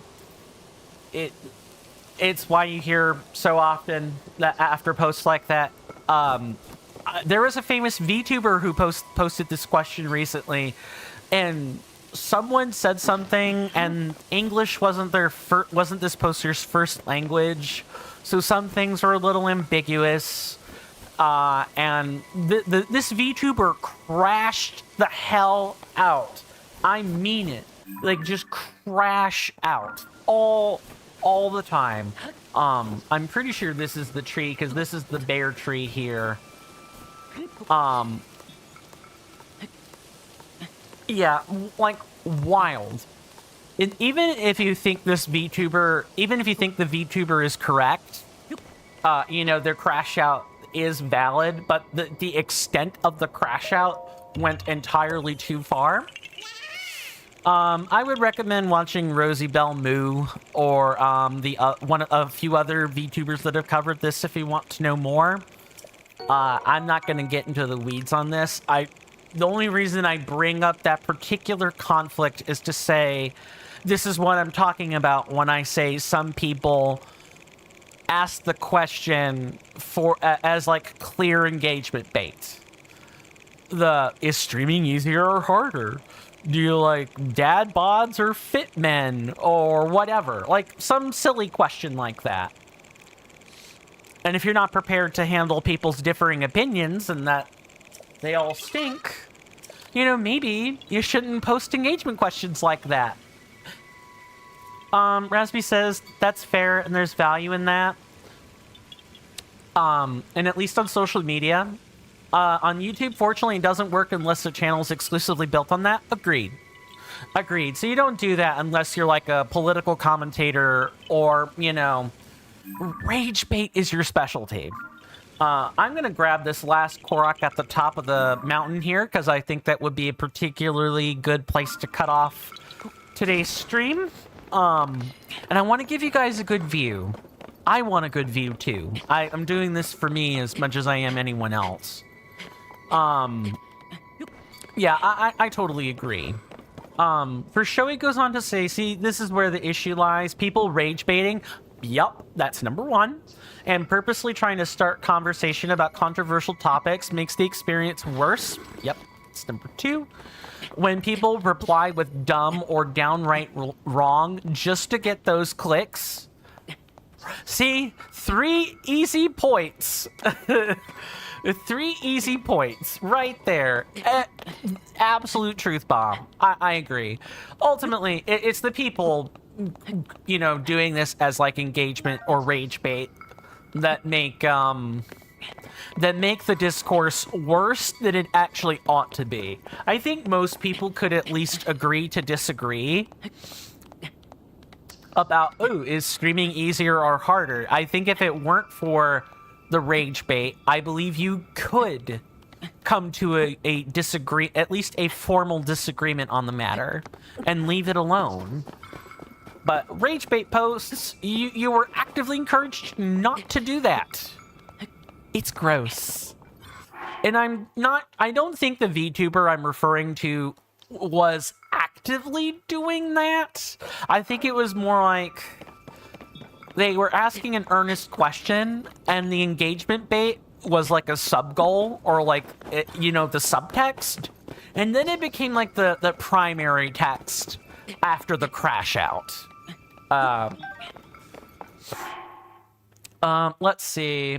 For Shoei goes on to say, now people who just want to talk about things that may be controversial has a time and place. Yep. But it's too common nowadays.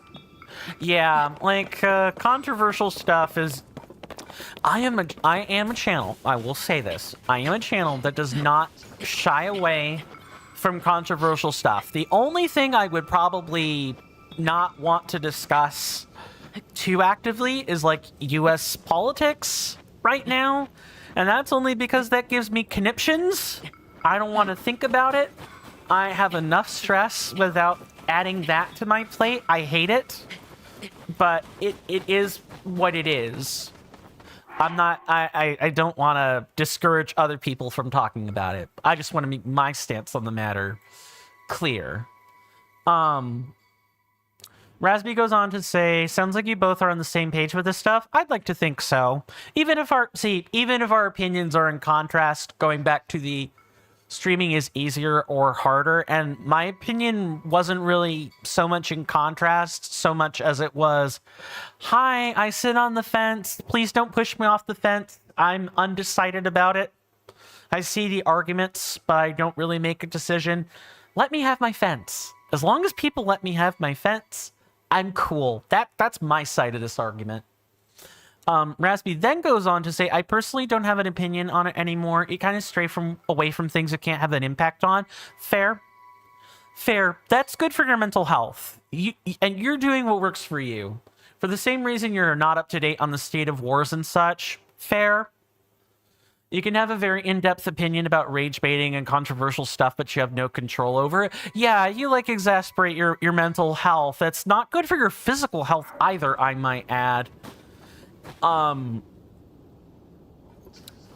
my case, though... Oh, it might be up here. It might be this random rock, and it's definitely the case of... Oh, the map's placement is wrong again. Ah, or it can literally be... a race. Nice. Just in the nick of time. I bet Tulin's little ability could have shaved off a couple of seconds, but honestly, I think it's better this way.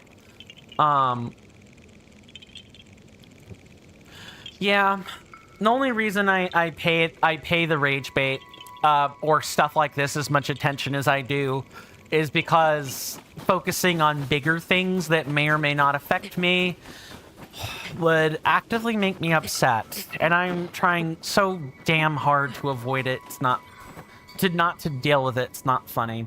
I guess that's my escapism I have to deal with, right? Let's see. You could spend that time having some fun in Balatro. My friends really like Balatro, so that I'm glad you're finding enjoyment in that. Or thinking about what you're planning to do this week. Yeah, having some fun or being productive. Those are good things to do. For Shoei says watching people waste time on things like rage baiting is sad. If there's high quality editing, watching people edit the rage bait can be funny, but you do have to mentally check yourself and remind yourself that it is rage bait, right? Because otherwise, you know, if you don't take the time to mentally assess the things you're watching, or to evaluate the things you're watching, you are more likely to be affected by whatever propaganda is laced in the rage bait, right? And propaganda is in everything, whether it is active propaganda or subtext or some subtle subliminal message that maybe not even the person trying to make their point or making their content would make. There's always room for that.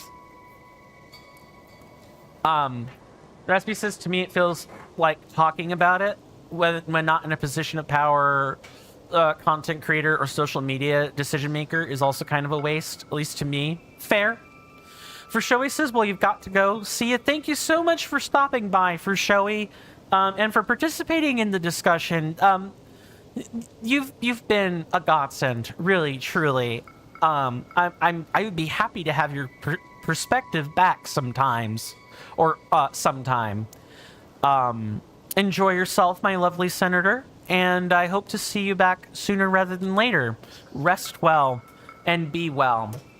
And I want to take a second and just soak in this view.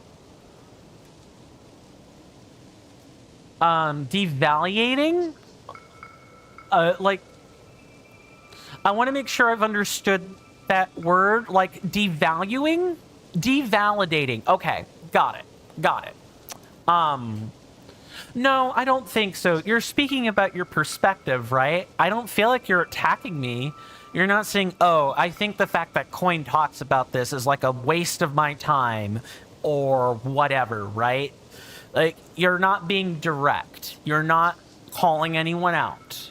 At least that's how it looks like to me. You can tell me if you meant it more directly or not. But because I didn't see it that way, I can more or less tell you're just speaking your perspective on things.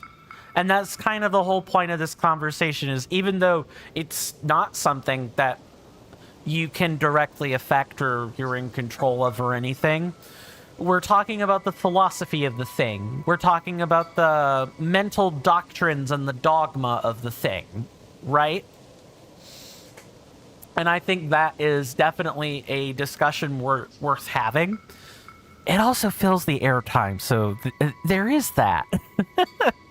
But that's me poking fun at the fourth wall on that one. My lovely senators and inductees, you guys have been awesome. I hope I will be back at this again tomorrow. We'll be collecting more Koroks. We've got so many more we've got left to collect. It's not funny. Hebra is a really big place. This has been another episode of The Legend of Zelda Tears of the Kingdom, and a lot of my usual folks are not in today. There's a couple people I'm looking at to maybe raid out to, but I want to build rapport with them first. So I am going to cut and run, but the follows, the subscriptions, everyone coming in and talking, I really, really appreciate it. If you guys hadn't considered doing so already, please consider following on Twitch or subscribing on YouTube so you don't miss the content. Please make sure the notification bell is turned on. Voidy is live. Okay, let me shout out the Voidy.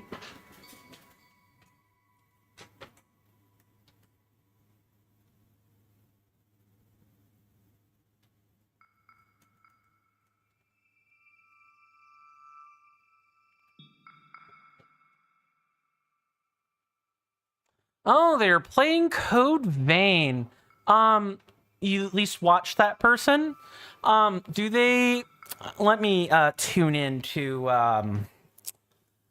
the stream on the computer while we wrap up for today. Are they bilingual, or are they mainly English? Just so I know what I'm walking into. Lucas Soccer says I will make sure to be there tomorrow for your stream. Mainly English, Raspy says. Okay. That's cool. Thank you. Oh, my goodness. What is going on with the computer? I swore I just tuned into some things. Okay. Let me generate the report for you, Kappa. The report. Oh, that would be nice, wouldn't it? Report something. Rapport is got to be something you earn yourself, unfortunately. But I'm sure I can explain that, you know, one of my lovely and awesome senators put in a good word for you. And by you, I mean that streamer. So I guess we can raid them out. Sure, we can do that. So for you guys on YouTube, you know, that'll be the end of the line. You know, I don't have anything left for you. I will see you back again tomorrow. 1 p.m. Eastern Standard Time is when it starts. Please consider joining the Discord. You can find that in the link tree in the description. I have a Google Calendar there. You can click on that Google Calendar invite and you'll get an up-to-date schedule for my stream. It's accurate 95% of the time. Promise. I'm going to go ahead and tune in to said stream.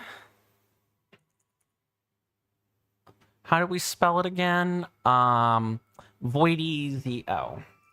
Twisted dolly botherer. Okay. Oh, hey there, Monkey Funk. Welcome on in.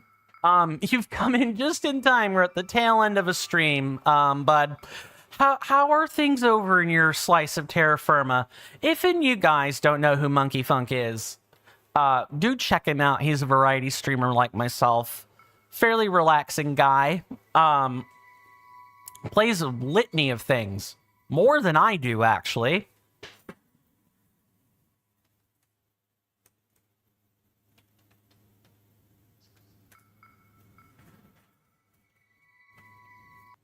Wanted to tune by, but you got overwhelmed. Fair. Okay. So I've got that set up. So we're going to raid them out.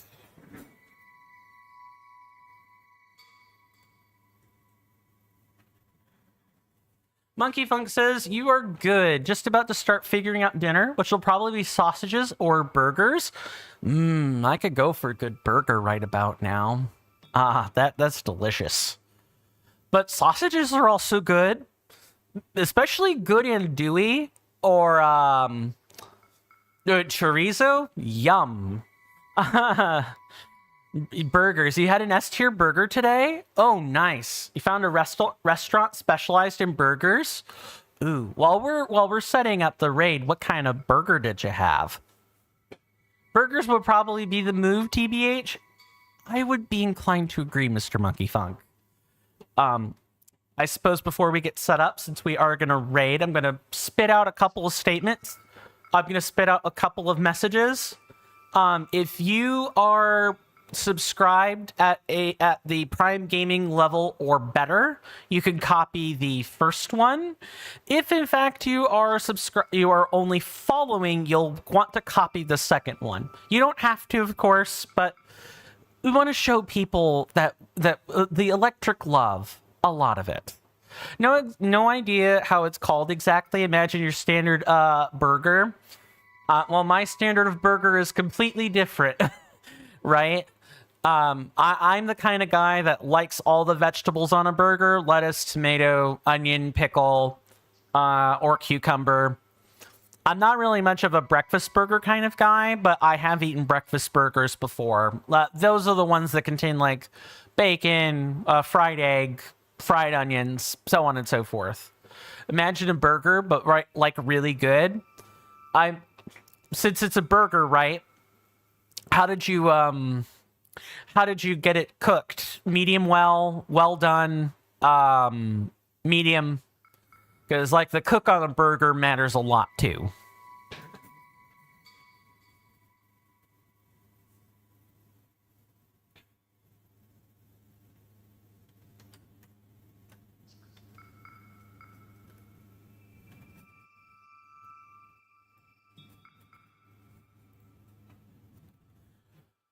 Let's see. Rasby says, eggs and shrooms on a burger are your favorite. Okay, that's interesting. You vehemently dislike tomatoes in any food? Fair. Fair. I love tomato, but my body really just does not like that. So, I've been eating less tomato as of lately. Raspy says, I'd say the chef did a good job, so well done to him. Fair. If we'll ever go out in a meal IRL, I can leave you the tomatoes, Kappa. Ha ha. What a spinster, everybody. Monkey Funk says, I've never tried an egg on a burger. If I'm being decadent, I'll have cream cheese and jalapenos on it. Cream cheese, maybe. Jalapeno, meh. I guess if it's like properly, de-pithed and de-seeded, right? So you're getting the jalapeno flavor, but you're not getting that much of the punch of the jalapeno. Although I get... highly recommend soft eggs and oh, right. Was not supposed to read that out loud. You just got roasted by Coin. Time to check off something off my bucket list. It was the lightest of roasts. Just a little sprinkling of salt before being roasted. In my honest opinion. Okay, it's time to actually get this raid on the road, shall we? Folks, my name is Coin. We're going to go raid out to Voidizo. They look to be doing some art. They've moved on from Code Vein and are doing the art portion of their stream. It looks fun, and I look forward to seeing what kind of art they make, and I hope everyone else does too. Here comes that raid.